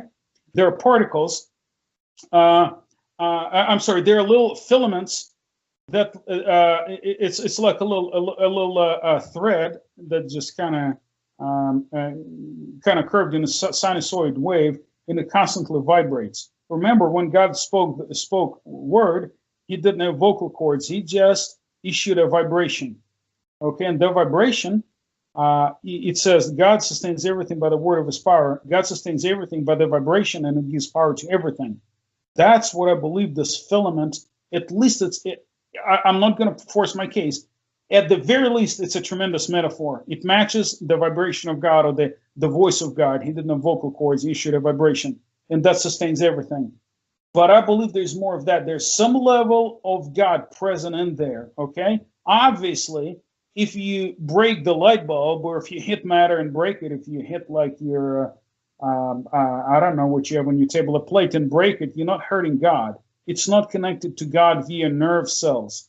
But on some level, everything is upheld through the word of his power. And the word is literally Christ. And he still is that Logos. He was born as human. He wasn't human before. He was born as human. And then when he went to God, he's both human and Logos, which fills everything that is.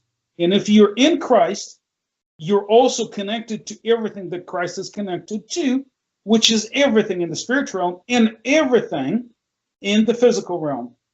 And now, my friends, now, finally, we gave the right perspective of on the omnipresence of God. That's literally what it means. God is omnipresent.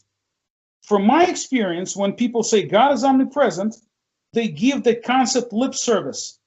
They say God is omnipresent, but sinners are separated from God.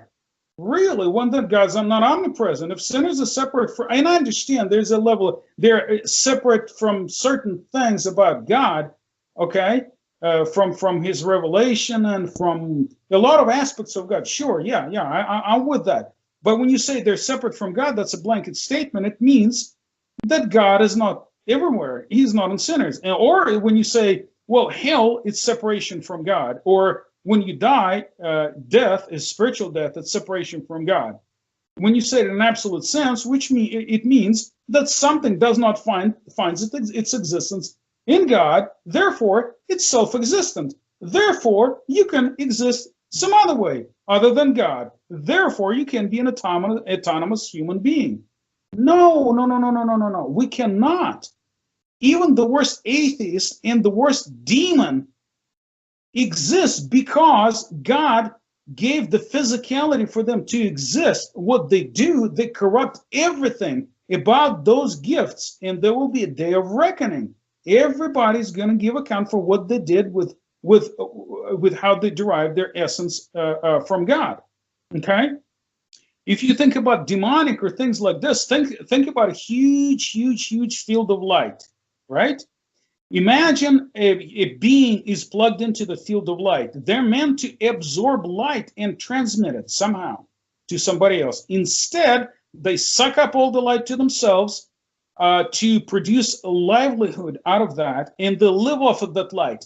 But they do not pass it forward. Instead, when you look in that electric grid, where the light bulb is screwed in, and light bulb, remember, is any spirit or any human being, you get a spot that is darkness.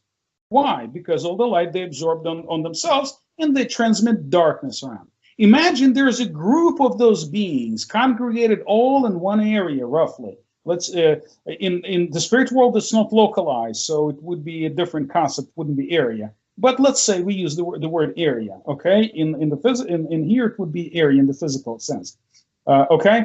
A group of people that are just tremendously evil and just bent on all kinds of evil things, okay? From social evils, just greed and robbery and thievery and political oppression, all that, to personal evils, sexual perversion and exploitation and just all kinds of crazy things, to spiritual evil, witchcraft and communing with evil spirits and so forth. When a lot of those get together, all of them would suck up the light for their livelihood. They would derive life from that, okay? Because God's omnipresent. That's the only way people can live. They're not autonomous. Nobody's autonomous. God's omnipresent. I take it seriously, guys, okay? I don't take it as theologians. They speak out of two sides of their mouth. God's omnipresent, but somebody's separate. No, I take it very seriously, okay?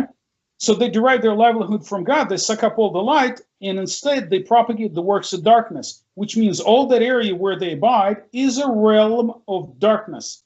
Now we get into some spiritual physics. That's the realm of darkness, okay? And if there is an ordered system and there's a hierarchy and there's somebody on top and there's some people underneath, viceroys and so forth, there's a hierarchy. Well, not people, but beings. You have a kingdom of darkness or a kingship of darkness. Doesn't mean just one, could be several kingships of darkness. Okay? That's the spiritual physics. And we were translated from the kingship of darkness, because on some level we were sucked up into that, into the kingdom of his dear son. But that's the kingdom of light. So physically, we're connected to the light of God, and everything is light about us. So now it should give you an understanding. When you pull out, at least that understanding, when you pull out the driver's license of God, now you know in the spirit world, God fills everything, and God is light. And there are different beings that derive their livelihood from God, but not all of them transmit light. Some of them, they suck up the light to just keep on living, and they emit darkness, and they infect others with that. They literally just block God, as it were, okay? And that's the physics of God. In this world, also, at some level, God started everything as energy, and for some reason, it's called light. And when you compare it against Jesus, the physics of creation begins to match what it's talking about Logos. So somehow Jesus is present here. Somehow, I'm not saying that, again, if you take a rock, that's God, but I'm saying this rock is sustained by the power of God at present. There is something about God in there, okay? Okay, so we get the physical world, and we get the fact that everything began as light, then it became energy, then it became matter, and God was in all of that. And still everything vibrates, every single subatomic particle vibrates, apparently, if string theory is right, by a tiny filament that is still vibrating. And that's the vibration of God when he said, when he spoke everything into existence in the first 6 days of Genesis. That's still vibrating, and that's still sustaining. And once that stops vibrating, those things stop being. So everything, absolutely everything depends on God, okay? If you're a religious person, you can't run away from God. God's going to get you. That's terrible news. What I just told you, it's going to drive to you. If you really believe those things that a lot of religion teaches, it's going to drive you into psychosis and paranoia.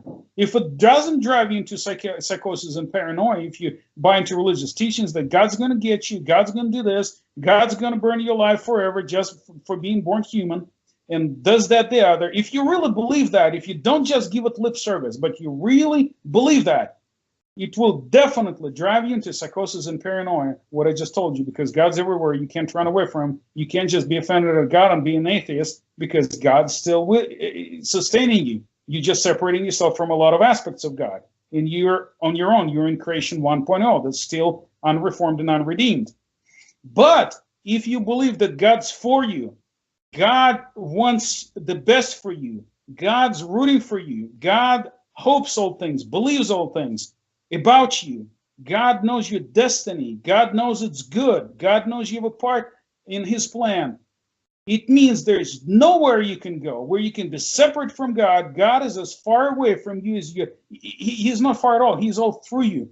But tangible connection with what God is only as far as you thought. As soon as you turn your awareness toward God, you cannot help but start experiencing him, because he's going all through you like radio waves on a ton of different frequencies. And that's true of physicality, physical presence of God. That's also true of spiritual presence of God. And you're seated in Christ in heavenly places, which means the literal word is above heavenly places, which means you're in the heavens management office. That is amazing. That's good news. And that's what David says, where can I go from your presence, God? If I go into Sheol or Hades, in the lowest depths, we commonly translate it as hell. That's a terrible translation, but fine, whatever. Even if I go there, you're there with me. So whatever people call hell these days, that's not a separation from God. God's there. David says, if I go there, I'm with you. He's talking about grave, obviously. It's we commonly translate grave, Gehenna, and all this stuff as hell. That's a different story for a different day. But God's everywhere. So now, if you want to picture a driver's license of God, look around you. Look around you. God's everywhere. God's invisible attributes are known from everything from the things that you observe. That's what Paul said. You observe everything, you observe God.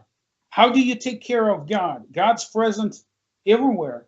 You care for the environment. You don't throw cigarette butts on the street. That's a small thing you do for God, okay? you keep things neat and tidy. That's something you do for God, okay? You treat people, you treat animals responsibly. You don't kick puppies. You do not you see a wounded animal, you help the wounded animal. You did something for God. You just display love. All creation groans in the expectation of the sons of God. All those little things, they're little tiny signs of love that you show toward God's creation. And of course, the crown of God's creation are humans. So when we show love in consideration to humans, that's top of the line. That's like right up there. But everything around us, that's a manifestation of God. So it just leaves us with a lot of responsibility, but it gives us a lot of dignity as well. Okay, and obviously I was just talking about natural things. When it says all the creation waits for the manifestation of the sons of God, it's actually talking about somebody who's going to reverse entropy, who's going to abolish death, who is going to inaugurate God's kingdom. That's not Christ apart from his church. That's Christ through his church, and there's no other way it's going to happen. It says all the creation waits for the manifestation of the sons of God, not son of God. Okay? Sons, which means we're sons and daughters. That's a gender neutral term. We derive that from the sonship of Christ, but it's waiting for our manifestation. Okay? The coming of Jesus is not going to be like one guy coming down. He's not a guy anymore. He's everything that is. He's immense. He's as big as the universe. And he's still got his human nature as well. He retained that. But we're his body. When we're united with him, that's going to be the second coming, the appearance of Jesus. That's when those things are going to come back to life. And we have a huge role to play in that. I kind of got off the subject a little bit, but because I promised in the description, I'm going to take it back to the gospel. It's not going to be just Genesis. I have had to connect it to the gospel. So I'm just going to leave a room for FAQ, and I just want to take another 10 minutes to show you a different layer of Genesis 1, and then we'll take some more questions, and that would be it. But right now, so far, about what we've talked about, do you have any questions?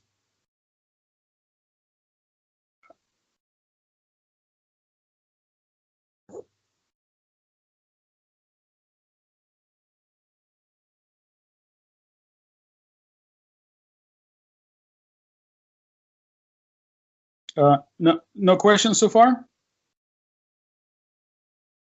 Well, okay. Then I want. Okay, I want to make sure I'm still with you, or you're with me. Both of the above. Okay. No. Okay. Good. Okay. Well, let me just give you this one term. You can look it up. You may say. You may ask. Well, it kind of sounds like God's everywhere. God's in stones. God's in my kitchen cabinets. That kind of thing sounds an awful lot like pantheism. That would be a good question. Here's my answer. Pantheism means God is. Pan literally means all. Theos means God. Pantheism means God is in all. Means all that you observe, and all is in God. A lot of Eastern religions, like Hinduism and so forth, pantheism is how they process everything. They got one part right, that God is somehow present in all, but the error in that line of thinking would be if you sum up everything that you can see, the totality of that is God, and he's just that and no more than that, which means if you, let's say, could destroy everything that there is in the universe, you destroy God. Well, clearly that's not true. On the other hand, in Western Christianity, that's a key thing. Beginning with Latin thinkers, they began to picture God as some really old, burly dude with a white flowing beard. It's long because the dude's old, right? He's limited in time. He's limited with his body. He's burly. He's sturdy. The beard is gray because he's old. It's long because it's been growing for a long time. If you look at Christian art, from Michelangelo to William Blake to just like pretty much anybody who depicted God, that's going to be it. That's a huge blunder, because that makes God extremely limited. People unconsciously, myself included, held that image of God when we talked about God. So when we say God's going to show up in church, God's going to show up, meaning God's not here yet. God's going to show up means he's going to somehow show up. It means he's not there. When you say God's going to show up, you don't believe he's here already. That's how he needs to show up. So he needs to travel somehow and show up. So we don't believe God's omnipresent. We just believe he's an older guy who's got some really superpowers. He can travel very quick at the speed of thought, and he show up several places at once. That's what he believed. That's not omnipresence of God. That's a Western picture of God. They call it omnipresence, but if you begin to decipher it, it has nothing to do with omnipresence. It has to do with a guy who has really cool superpowers. Okay, there's nothing wrong with that if they were true, but it's not true. God's a lot bigger than that. Okay, exactly, shows up in us, right? So what I suggest would suggest I begin to look for a different term. Turns out somebody already come up with that. It's just interesting. As soon as you come up to some cool idea, you begin to Google it. Somebody else discovered it like thousands of years ago, which actually quite wonderful, honestly, because it serves as a great confirmation. There's a term, panentheism, PANENTHEISM, not pantheism, but panentheism, which pan means God, means all, and means in, theos means God, all in God, okay? Which means all that there is finds their existence in God in some level. But if you destroy everything there is, if you could do that, God's beyond that, okay? And his essence is not this. His essence is elsewhere, but this is just his, you can say, manifestation or some level of his presence, but that's not his essence. He's also a person, and he's also in the spirit realm, present in all the dimensions of the spirit realm, but he's also somehow in all that exists. So if you want to find the driver's license picture of God, I'm going to give you one. At least in this physical world, I'm going to give you a picture of God. I'm going to show you how somebody is writing out a driver's license for God. And that's the picture. Okay. C is the speed of light. I already covered what light is. Energy, basically everything that exists is either energy or mass. Nothing can be lost. Energy and mass cannot be lost or destroyed. It can just become energy, can become mass, mass can become energy, and the unity that ties it together is the speed of light. That's the only constant, and light doesn't have mass. And what's interesting, if anything travels with the speed of light, it's outside of time. It's literally outside time, doesn't apply to it. Very interesting. Very interesting. So that's kind of like a bit of a tie-in with the concepts from the spirit world. And you can take that, and I'm not going to do it right now because we covered a crazy amount of information. I just right now, and I'm hoping your brains are still clicking and processing things. I probably should have taken breaks in between or something like that, but we'll just be finished in a little bit. But if you take that and take quantum physics, it studies the physics of things at tiny, tiny little minute at submicroscopic levels. It deals with quantity of things. And as it turns out, according to quantum physics, there are certain levels of matter that cannot be subdivided any further. Before Aristotelian physics, they thought you can take something that's small, divided in half, then you take that divided in half, then you take that divided in half, and you can divide it, and you can never run out. You can always divide it further. If you could, physically, you could divide it further. It's just you're limited with the tools, but otherwise, there's no limit. Well, quantum physics says, nope, there's a limit. There are certain things that cannot be divided further. When you go down to that level, things lose locality, which means they're connected with everything at the same time. Kind of like things in the spirit world. Very interesting, no locality. And then when you study the laws, the quantum laws of quantum physics, you begin to understand what the heck was Jesus talking about. The guy knew what he was talking about. He was talking about different kinds of physics. And the physics that he was talking about was the spiritual physics, which is so similar to quantum physics on so many levels. It's unbelievable. Unbelievable. But that's a class for another time. But that's just some like a little track that I know many of you have already pursued. So definitely our Messiah, even though he was a guy, I said guy knew who was talking about. He was a guy. Well, gives us hope. He was a guy, he knew what he was talking about. We're guys and gals, and we can know what we're talking about. And Jesus said, whatever I could do, they could do, and greater things they could do also. Not greater because we're greater than God, but greater because we can band together and do things as the body, as a unity. So now let me just finish the account of creation and show you a different layer that I actually was not able to see until I began to read ancient Near Eastern metaphors into the account of creation. Okay, so I covered some metaphors with you already. Earth, physical universe; heaven, spirit world; water, unordered elements; depth, container for unordered elements; firmament is the first degree of order, undifferentiated order, kind of like ice out of water. Light is the base element and the base connecting particle of the spirit world, which is the blood supply, if you will, of the spirit world. It's like blood to your body. That's light. Covered a lot of that. Okay, just a few more. Evening.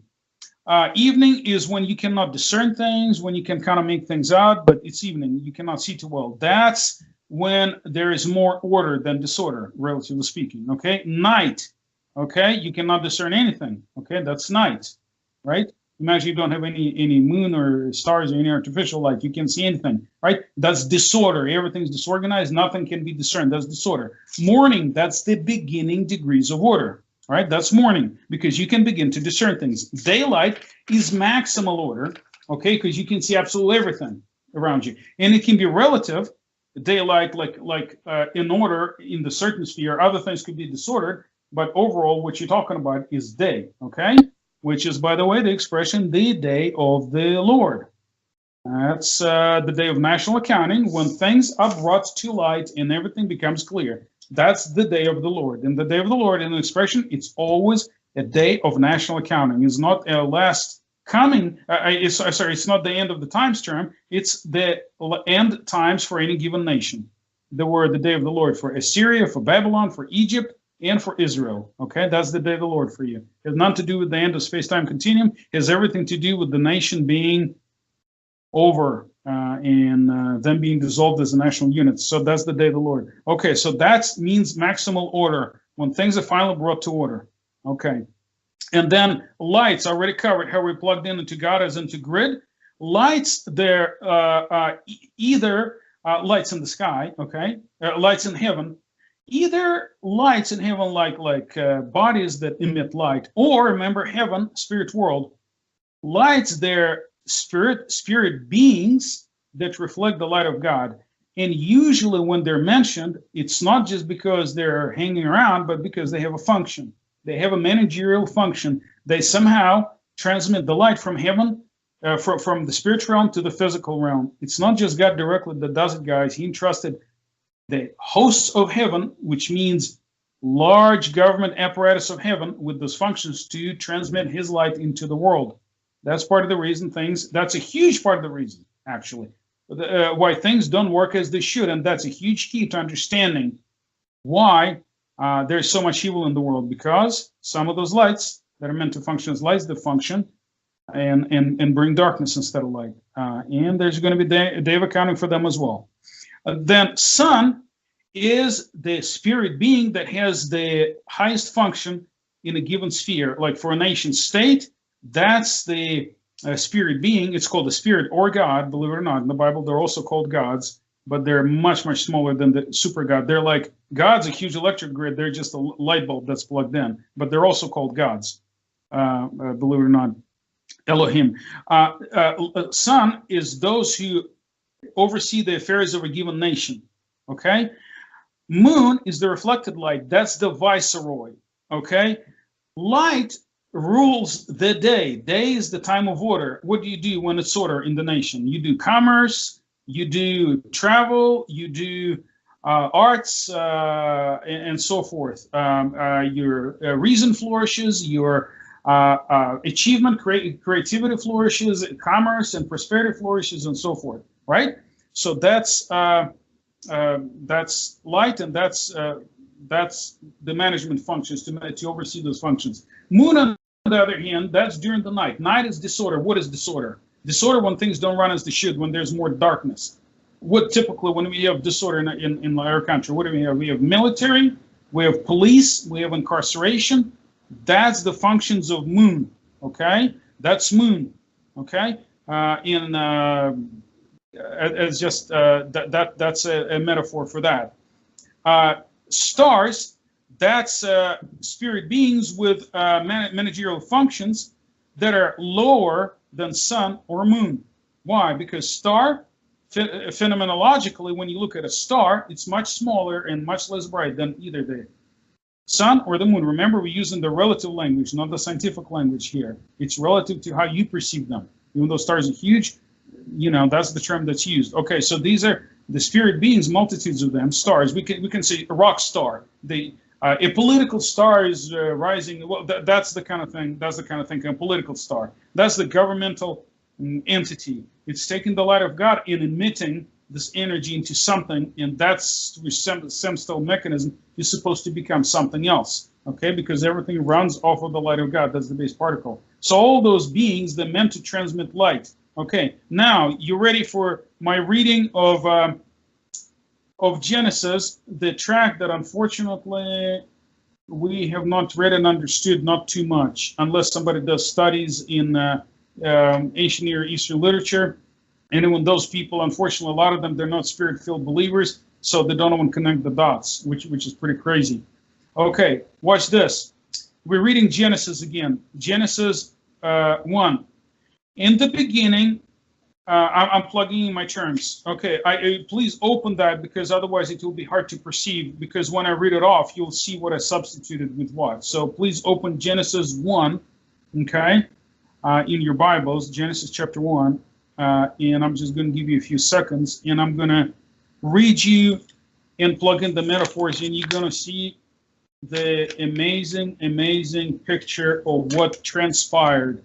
We studied the physical creation. Let's study the second layer. And I'll just read it off, and I'll point to a couple of implications, and it will give you a tremendous framework. You can just work with a ton of text in the Bible to with that in view. That should give you a really good framework. So, okay, I assume you open Genesis 1. Here we go. In the beginning, God created the spiritual dimensions and the physical dimensions. The physical dimensionality was without form and void, and disorder was on the face of the container space which contained chaotic elements. And the Spirit of God was hovering over the expanse of disordered and chaotic elements. Well, then God said, let there be the elementary particle and connective tissue of the spirit world. And there it was. And God saw that connective particle and wave and tissue of the spirit world, that it was good. And God divided it from darkness. God called the presence of the particle, connective particle of the spirit world, day, because it brought order. In the darkness, which is disordered, he called night. So first it was the absence of order, which was beginning to be discerned, or evening, and then increasing order came about, which is morning, and that was the first day, or the first act of ordering the universe. It's a bit clumsy, I know, but just you should be able to see and appreciate that's an act of creation of literal spiritual space, not just heavens like sky, but that spiritual space. Okay, let's do another one. Let's do verse 6. Then God said, instead of said, I'm going to say this. Then God issued the vibration which carried this program. Let there be a ordered expanse in the midst of disordered expanse, and let it divide one expanse of disorder from the other expanse of disorder. Thus God made the first ordered expanse and divided it from the disordered expanses above and below, and he called it the spirit realm. now all of a sudden we see how the spirit realm was created. How cool is that? Okay, so that confers with the fact that the spirit realm, and that was just wasn't creation. I'm sorry, that was the ordering of the spirit realm. Wasn't created. That was the ordering of the spirit realm. Okay, so then we skip verse 9 and we skip the let's see, we skip some verses, and then I want to draw your attention to verse 14. Okay, 14 to 19. This is the key to understanding the rest of the Old Testament and what Jesus came to accomplish, to overthrow the authorities, the thrones, the powers, and take away their power. How the heck did they even get their power? We say, well, maybe humans gave it to them. Well, part of the picture, humans stopped exercising the authority. There's a deeper picture. Okay, where's this? Verse 14, that God issued the vibration. And God, remember, omnipresent. He's everywhere. The God that is everywhere issued the vibration. The vibration went all throughout the universe because God's everywhere. Let there be spirit beings in the ordered expanse of the spirit world to divide the order from disorder. Who's supposed to divide order from disorder and to establish order in the spirit world? Spirit beings that are charged with the function. Let them be for signs and seasons. They should give you signs. They should signify things. And if you have certain seasons of prosperity, for instance, or of flourishing, or of beauty, that's their functionality. Okay? And for days and for years. See, today we think in time. They thought in change. Ancient people, they thought in terms of change. That was supposed to give light, and that was supposed to be seasons of progressive changes. That was their function. Let them be for light, which is meant to give order in the ordered expanse of the spirit realm, to give light and order into the physical realm. What is their function? To create order in the spirit realm and then to subsequently transmit this order into the physical realm. Whose charge was that? Those beings. That's the host of heaven. That's who the ancients began to worship instead of God. They weren't just moon and stars in the sky. They were real beings with government functions. And then God, for management functions, made two great lights. The greater light to rule the day, okay, to rule the time of order, and the lesser light to rule a time of disorder, which is what I talked about, the functions, the order and disorder, okay? And by the way, the accusers, the prosecutorial function and the imprisonment and military and police, that's night. And as you can tell, some of those beings began to abuse the prosecution function. They had the right to prosecute. They began to abuse it. That's how we get the accuser of brethren, who accused before God day and night. That's people at judicial power that ran amok with that. And remember, they were meant to give light in heaven, and that was supposed to transfer onto earth. That's how we get things on earth. Now you read the book of Job, you can see what the God did to Job, and you can see why God was trying to defend him. That was abuse, but there was no advocate. Okay, that's why Jesus had to come along to protect us from that. Those guys ran amok, and there are tons of scriptures. I'm not going to get into that. There are at least four. I'll just say this: there are 4 levels of spiritual malfeasance. I'll just wrap up. Just give me like 5 more minutes. I'll wrap up. Here's the key clue to the rest of the Old Testament. It should unlock your understanding to the goodness of God in a completely unprecedented way. And I do not make those claims lightly. I'm very serious about this. I'm not making these claims lightly. Here's the deal.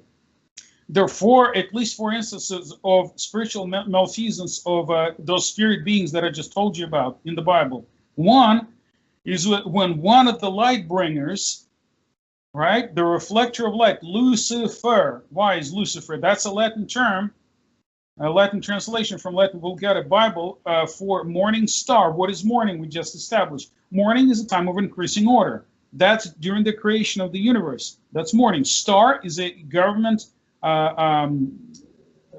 official, the heavenly government official. Morning star is a heavenly government official. Specifically, I'm not going to get into this, but I'll just say that was a throne guardian or a seraph. Okay, that being seduced Adam and Eve and brought a lot of chaos into the world. So that's sin number one. Sin number two, that's Genesis 6, 1 through 4. When the sons of God, if you read the book of Job and other places, those were gods or spirit beings. In other words, when I say gods, I mean, Western people, we're not used to think of those terms, but in the Bible, Psalm 82, they're called gods, okay? Just let's say spirit beings. They came down on earth and taught violence through warfare to men. They taught the art of seduction and sexual perversion to women, and men partook of that.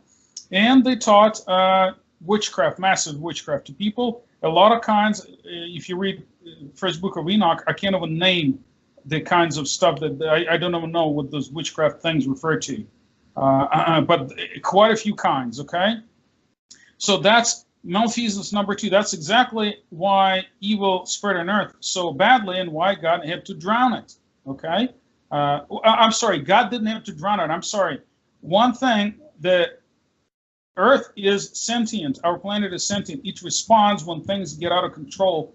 It just responds and cleanses itself. It's programmed into earth. God didn't do it. God did it in terms of he programmed earth to do it. Like, you know, how the earth, how the blood that is spilled into the earth, the blood of Abel cries out. Well, that seems to be much more real than we think it is. The earth it responds to things and responds with violence, unfortunately. So I don't exactly understand how it works. I don't want to sound like crazy, but I'm just going to say I know the spiritual principle. I don't know exactly how that works, but it's definitely a principle. So that's the second act of malfeasance. The third act of malfeasance of those spirit beings is Genesis 12, when God says, after the Tower of Babel, I'm not going to deal with those nations any longer. And instead, I'm going to select Abraham, and I'm going to deal with him and create a nation, and my knowledge is going to be spread through those nations to the entire world. But God gave the management of those nations to the sons of God. That's where you get gods of the nations. And that's another subject that we tracked it like about 9 months ago. I think I covered a bit of that. But that's where you get gods of the nations. And they were meant to manage for God, and they didn't. They corrupted again. They started to try to persecute Abraham and his seed because they didn't want all the nations of the earth to be blessed through him, because they would have to acknowledge God as king, and they wanted to keep to their little national kingdoms, and they corrupted the whole earth again. Okay, Psalm 82 deals with the judgment. Please read that. Okay, that's the judgment of the gods of the nations. And then lastly, when God wanted to deal with Israel directly, and Israel refused, we're not going to go. Moses, you go. And then God actually instituted a heavenly council to deal with Israel. And if you read, I don't remember, I think it's 1 Kings 22. The council where one of the spirits says, I'm going to go and I'm going to become a lying spirit in the mouths of their prophets. Well, think about it. God cannot lie. He's not a God of lies. He worked with what he had. And the council, one guy says, I'm just going to be a lying spirit, and I'm going to be lying, and a bunch of people are going to get destroyed through my ministry. Well, God had to acknowledge that, yep, that's what's going to happen. Why? It's not like he gave an approval. He was just acknowledging the proceedings, because he gave over the management of the nation of Israel to mediators. There's several times it says the law was given through mediators. And if you read the context, and law was given through angels. Angels, it's a Greek translation of the word gods or spirits. It was a mediated covenant. And a lot of us don't understand that. Then we go, well, God did this in the Old Testament. God did that. No, there was a council, and we get glimpses of the council. They lied, and they wanted to lie, and they wanted to kill and do all kinds of things. And God got tired of this, sent Jesus, who destroyed the very law that stood against humanity. If that was God's best case, use the law to kill people like that, why would he send Jesus to abolish the law? He didn't abolish moral standards, but he abolished the law that penalized and killed people. Okay? But this whole thing, it started in Genesis. God created those beings to be conductors of light, to transmit the light into the universe, and I named you 4 instances where God meant for them to do so. Each one of those 4 instances, they failed. Eventually, God sent Jesus so we can be connected with God directly, plug into God as in a light bulb and draw from him. And now angels are ministering spirits to us. They no longer manage us. We're in God directly. The angels that shine, they're still there. And the angels that conduct darkness, they'll be judged by us, which should give you this final thought. The theory of redemption that we know in the West is penal substitutional atonement. It's completely, solely focused on humans. Adam sinned, and then you were born in Adam, and you sinned. If we ever do another class about Genesis 2, I'll show you why it's not the case. Okay, just we'll study. You're most likely you weren't even born of Adam. Okay, that's the crazy part. Okay, so anyway, that's a story for another day. So either way, this was called sexual transmission of sin, which is Augustine's best idea. Modern biology tells us there is no such thing. It's not transmitted sexually. Okay, so it's completely crazy. Then Jesus was born of a human woman. How come he wasn't sinful? Okay, it's a totally different story, guys. And then it's said that we're born human, and since we're born of Adam. Okay, let's just go with that. I'm fine with that. I can work with that. Let's say we're all born of Adam, and since we're born of Adam, we're born criminals, and God's going to judge us. Really? What about everybody else? What about all the spirit beings? What about the seraph, which we call Satan? There are a lot more Satans than just him. But what about this guy, Satan from Genesis 2, who corrupted Adam and Eve? What about the Satan that tempted God and who accused Job? It's a different guy, Satan. What about the gods of the nations that mismanaged? And God said, the earth is filled with wickedness. From Genesis 12. Because of you, you'll be judged. And he said, there's evil on the earth because of you, not because of Adam. What about these guys? What about the guys from Genesis 6 who taught people and corrupted the whole earth, and the earth drowned people? And there's witchcraft, there's violence and sexual immorality. That's all the things that we deal with now, sexual immorality and warfare. More people got destroyed in war than anything else. Okay, how about them? Why is everything pinned on Adam and Eve? This is why, because people didn't understand the functions of spiritual beings and their light-bringing properties, and the fact that we were meant to live in reflected light, that God entrusted the hosts of heaven to minister to us, and a lot of them failed miserably. There are a lot of faithful leaders, like Archangel Michael and Gabriel and others that are mentioned, but a lot of them were unfaithful. That's why we get darkness. That's why humanity is corrupt. So if you think about punishments and the last judgment, 80% of that should be focused on spirit beings, and 20% should be, at the most, should be focused upon humans, and not necessarily in the way we've been taught, that you're born criminal and by default you deserve of eternal punishment. I disagree with that. Completely. That's a caricature of justice. That's not justice in any sense of the term. And I could spend 2-3 hours talking about it and tell you exactly why I think that is, completely basing it on the Bible and the history of early church. So anyway, that's Genesis 1 for you. There's a lot of information, probably more than you bargained for. Hopefully some of it was useful. I know a lot of it must have been confusing. So let me know what you think, and if you have any questions. I'm done with my part. Phew. That was so good, though. Anyone have any questions for Alec?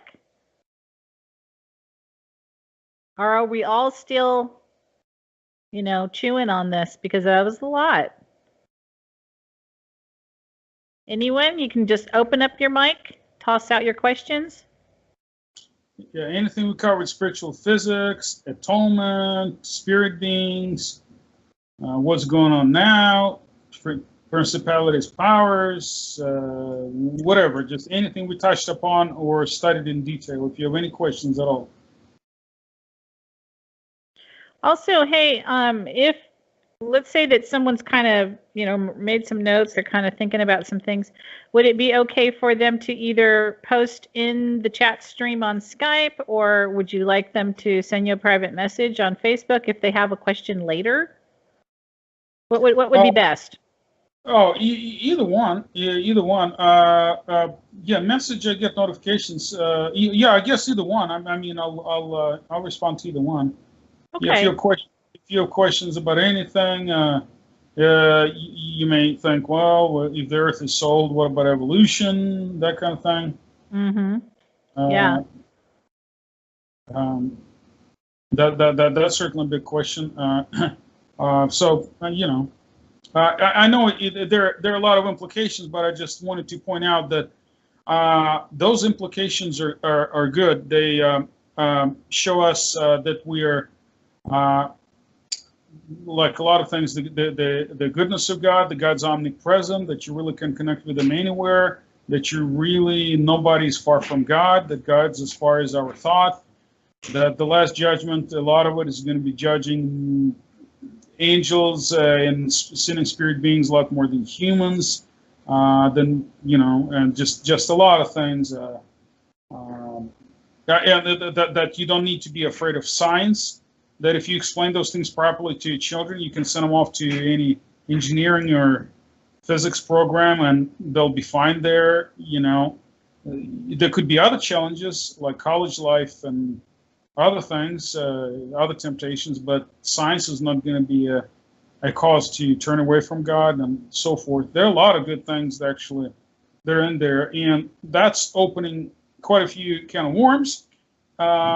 And all of those can of worms can be addressed and closed, and actually they reach into other areas of theology, and eventually they just come together in one big united picture, and that picture is much more relevant, and you can bring science into it, you can bring daily living into it, you can bring spirit living into it, you can bring your function as the bringer of light into it, praying for the sick, raising the dead, all of that ties into that. It just ties a lot of things together. That's kind of part of the reason I wanted to do this class. That's great. Yeah, it does. You're right. Anyone have any questions? Loretta, I see you typing. Did you want to just open your mic?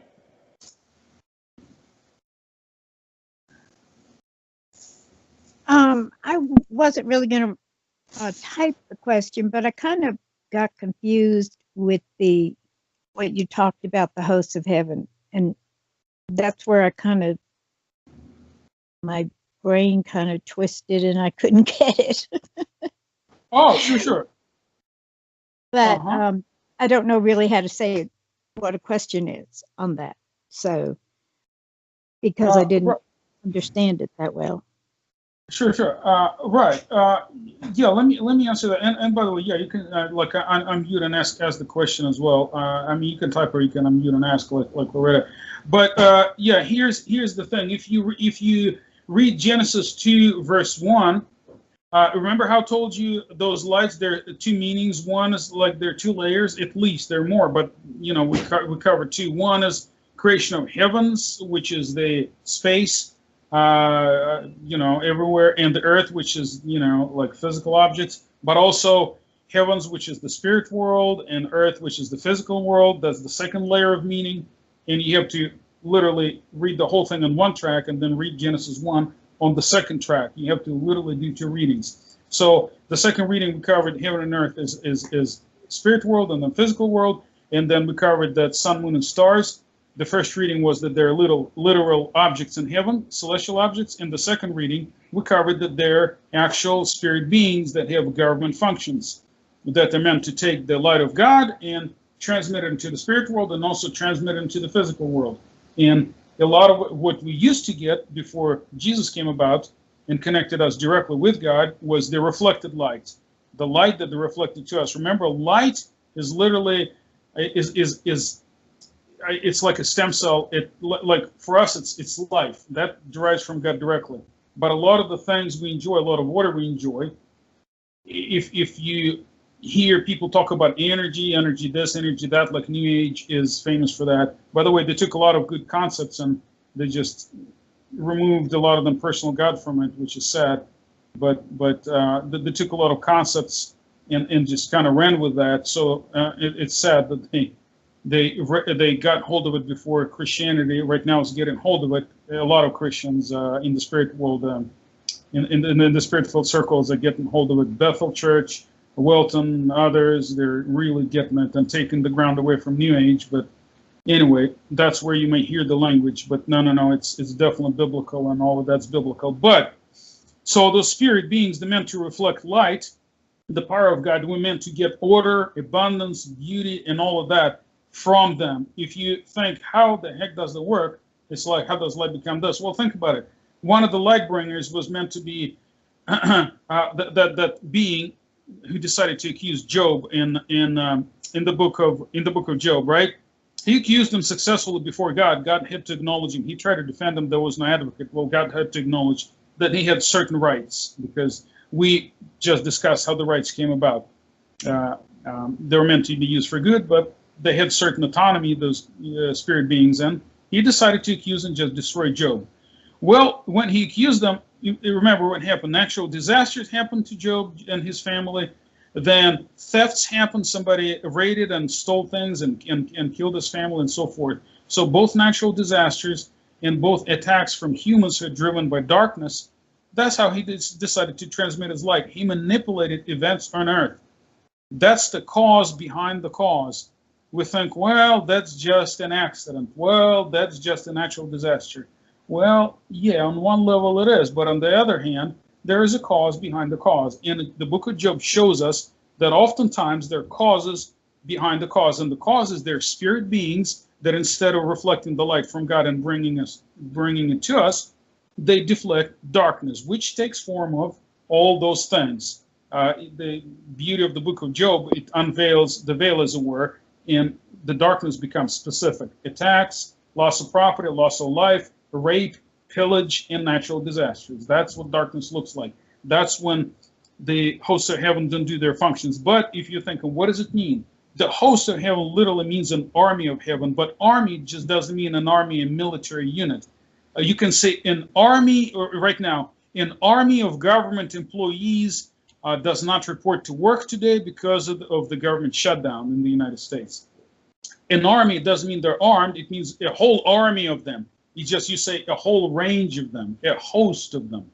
And if you read Genesis 2:1, it says, thus the heaven and the earth and all of the host of them were finished. That's a very curious term, host. That literally, that means to sentient beings that are united together to perform a certain government function. That's Genesis 2:1. That's the host. Otherwise, this word doesn't even make sense. Okay? And then Genesis 2:4, you may read, this is the history of the heavens and the earth when they were created. The word history, this word is not history. If you click on if you get a Bible with margins, if you click on it, the Hebrew word is toledoth. Toledoth is generation. It's talking about generations, literally, when Adam begot this, begot that, begot the other. That's the generations of Adam. That's genealogy. So literally, Genesis 2:4 says, this is the genealogy of heaven and earth when they were created. Well, humans, you understand, it's talking about humans. But that's the genealogy of earth. But it's not what it says. It says, Genesis 2:4, this is the genealogy of heavens and earth. Genealogy of heavens, that's all the light bringers that I spoke about. Those are the spirit beings, and that's the government of heaven. That's why the word genealogy is used. If you look up online, there are a lot of theories, and nobody came to really a good conclusion why it's called generations. This term baffles until you consider that it's the second reading of Genesis that I give you. It's talking about literal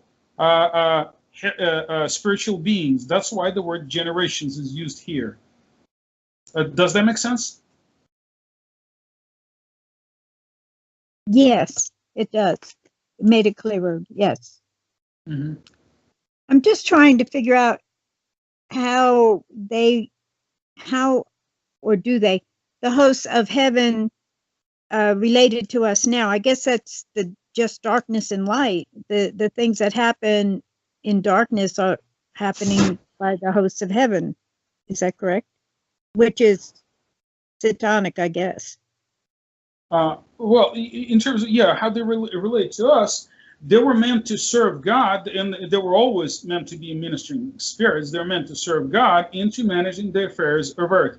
And here's the deal. When you think, we might be prone to think of them as like really ancient, like fellas, like wearing robes and sashes and like helmets and swords and like bows and arrows. And back in the day, that's how they would picture them, because they wouldn't understand it. Today we have much better way of understanding the physics of the spirit world. If you've seen the movie The Matrix, that's the best cinematic metaphor that I've ever seen. Okay, if you think, remember I told you about the electric grid, if you think of the world as a giant simulation, and it is a giant simulation, your body is an electromagnetic device. That's all it is. Your five senses, they perceive electromagnetic impulses, and not even all of them from the surrounding world. Your cat sees a lot more, the bat hears a lot more, so we're very limited. We function in a very limited range. That's a biomechanical suit, which if you go to a VR store, you wear goggles and sensory gloves, we say you're in a simulation. In a way, we're in a simulation, okay? In a program, in other words. We're in a program. This world is a program. You can definitely make a case this world is a program, okay? With biological suits, like bodies and stuff like this. Okay, if you've seen the movie The Matrix, there's some programs that run around and cause havoc, and they're represented as humans. They're humans running around. And one human, for instance, is like a virus. He swallows up other programs and make them serve their purpose. And they all look like him. That's exactly how demonic forces like multiply and form kingdoms and all those the bad forces that clash among one another.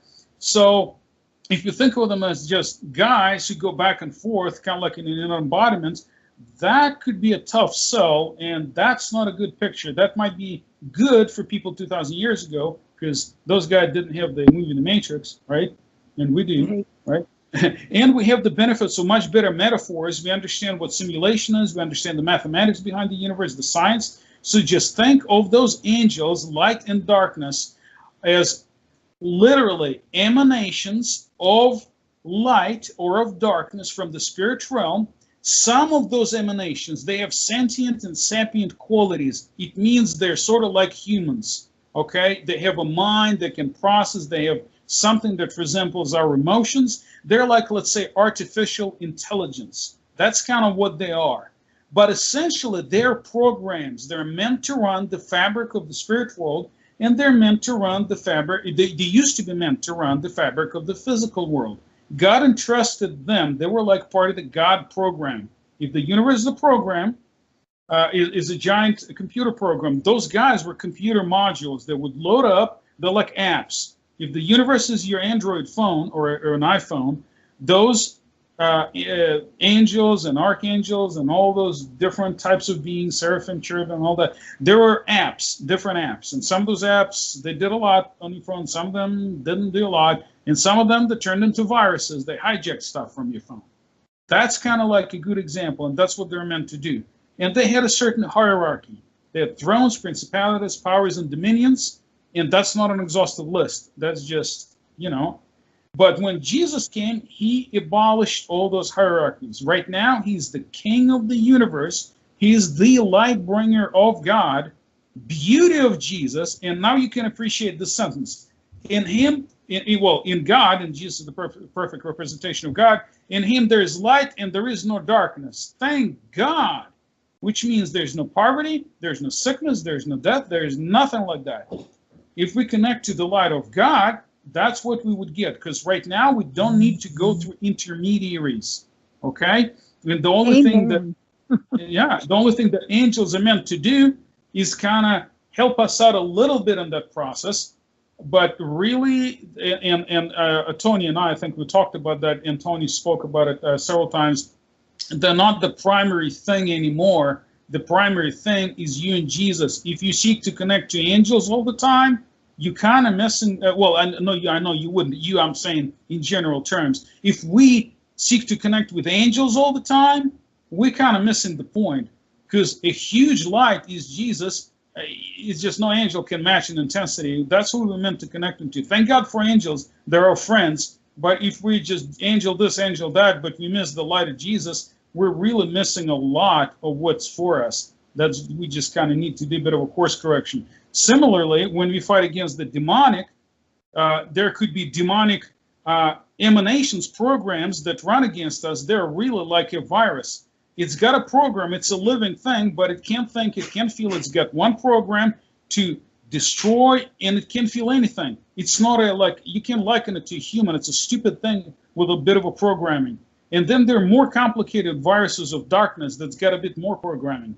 And there are some sentient, sapient beings in the realms of darkness that have like mind and seem like they have will and emotions, those kinds of things. They're kind of like humans, except they're not human. And there's that too, but they have an aspect that they're programs as well. They infect things with their programming.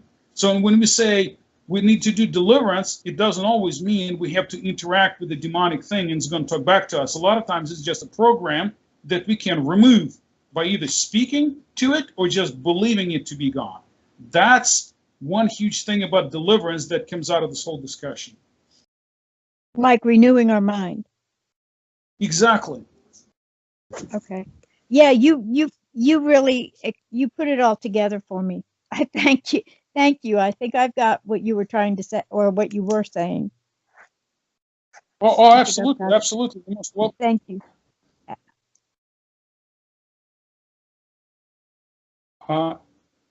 Okay. Does anyone else have any questions?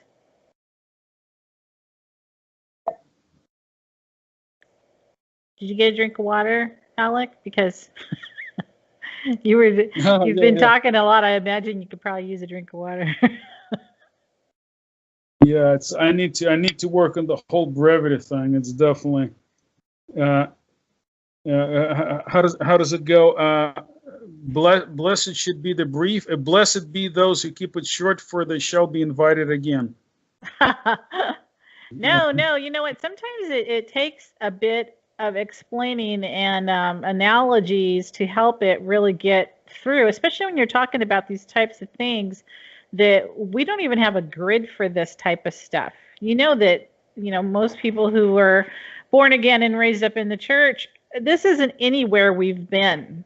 So there's just a lot that we need to grasp, and the simpler it can be made, especially at first, the easier it is to get started and to continue. So I do appreciate you taking the time. Sometimes when people know something well, they'll be too brief. And then you feel like, oh, shoot, I just missed that train. I might as well not even try to get on it, because it just seemed like it's so far away from what we can get. But I appreciate it. Yeah, and like Jennifer says, your enthusiasm is contagious. It really is. Oh, thank you. Yeah, I mean, it makes it so interesting. You just want to dive in. And I really appreciate you spending the time with us today. Does anyone else, though, have any questions before we close out for today? Elijah, brother, it's good to see you on the call tonight. You have any questions for Alec? I consider you a deep thinker. Chris, I know Chris was loving this, eating it up as well. Hey, it's Rose. Okay, Rose, go ahead. Well, I ended up on a different phone call. Stuff that you recorded it, though, right? Is it recording? Rose, I really can't understand you very well. You're kind of like echoing. Do you have more than one device It's open? Recorded. She wants to know if it's recorded. Oh, okay. Thank you, Jennifer. Yeah, it is recorded, and it will be put up on our YouTube channel. So yeah, you'll be able to go back and listen again. And okay, Elijah says he's good, doesn't have any questions. Yeah, it's true, huh, Loretta? It does help make it more clear when you have a little bit more explanation in that. So that's great. Okay, well, I guess we will go ahead and close out for today. Jennifer Reedy, could I have you pray us out? Certainly. Lord, thank you for this new year. Thank you for all the revelations. Thank you for creating minds like Alex, Lord, that love to do this kind of research where you just pour out all that he has seeking so that he can share it with us. There's so many secrets to the universe, and we are so privileged and blessed to be privy to that. So we thank you for each and every person here. We thank you that you love us, you want us to know these things, and we just praise you and bless each and every person on this call tonight. Thank you, Lord. In Jesus' name, amen.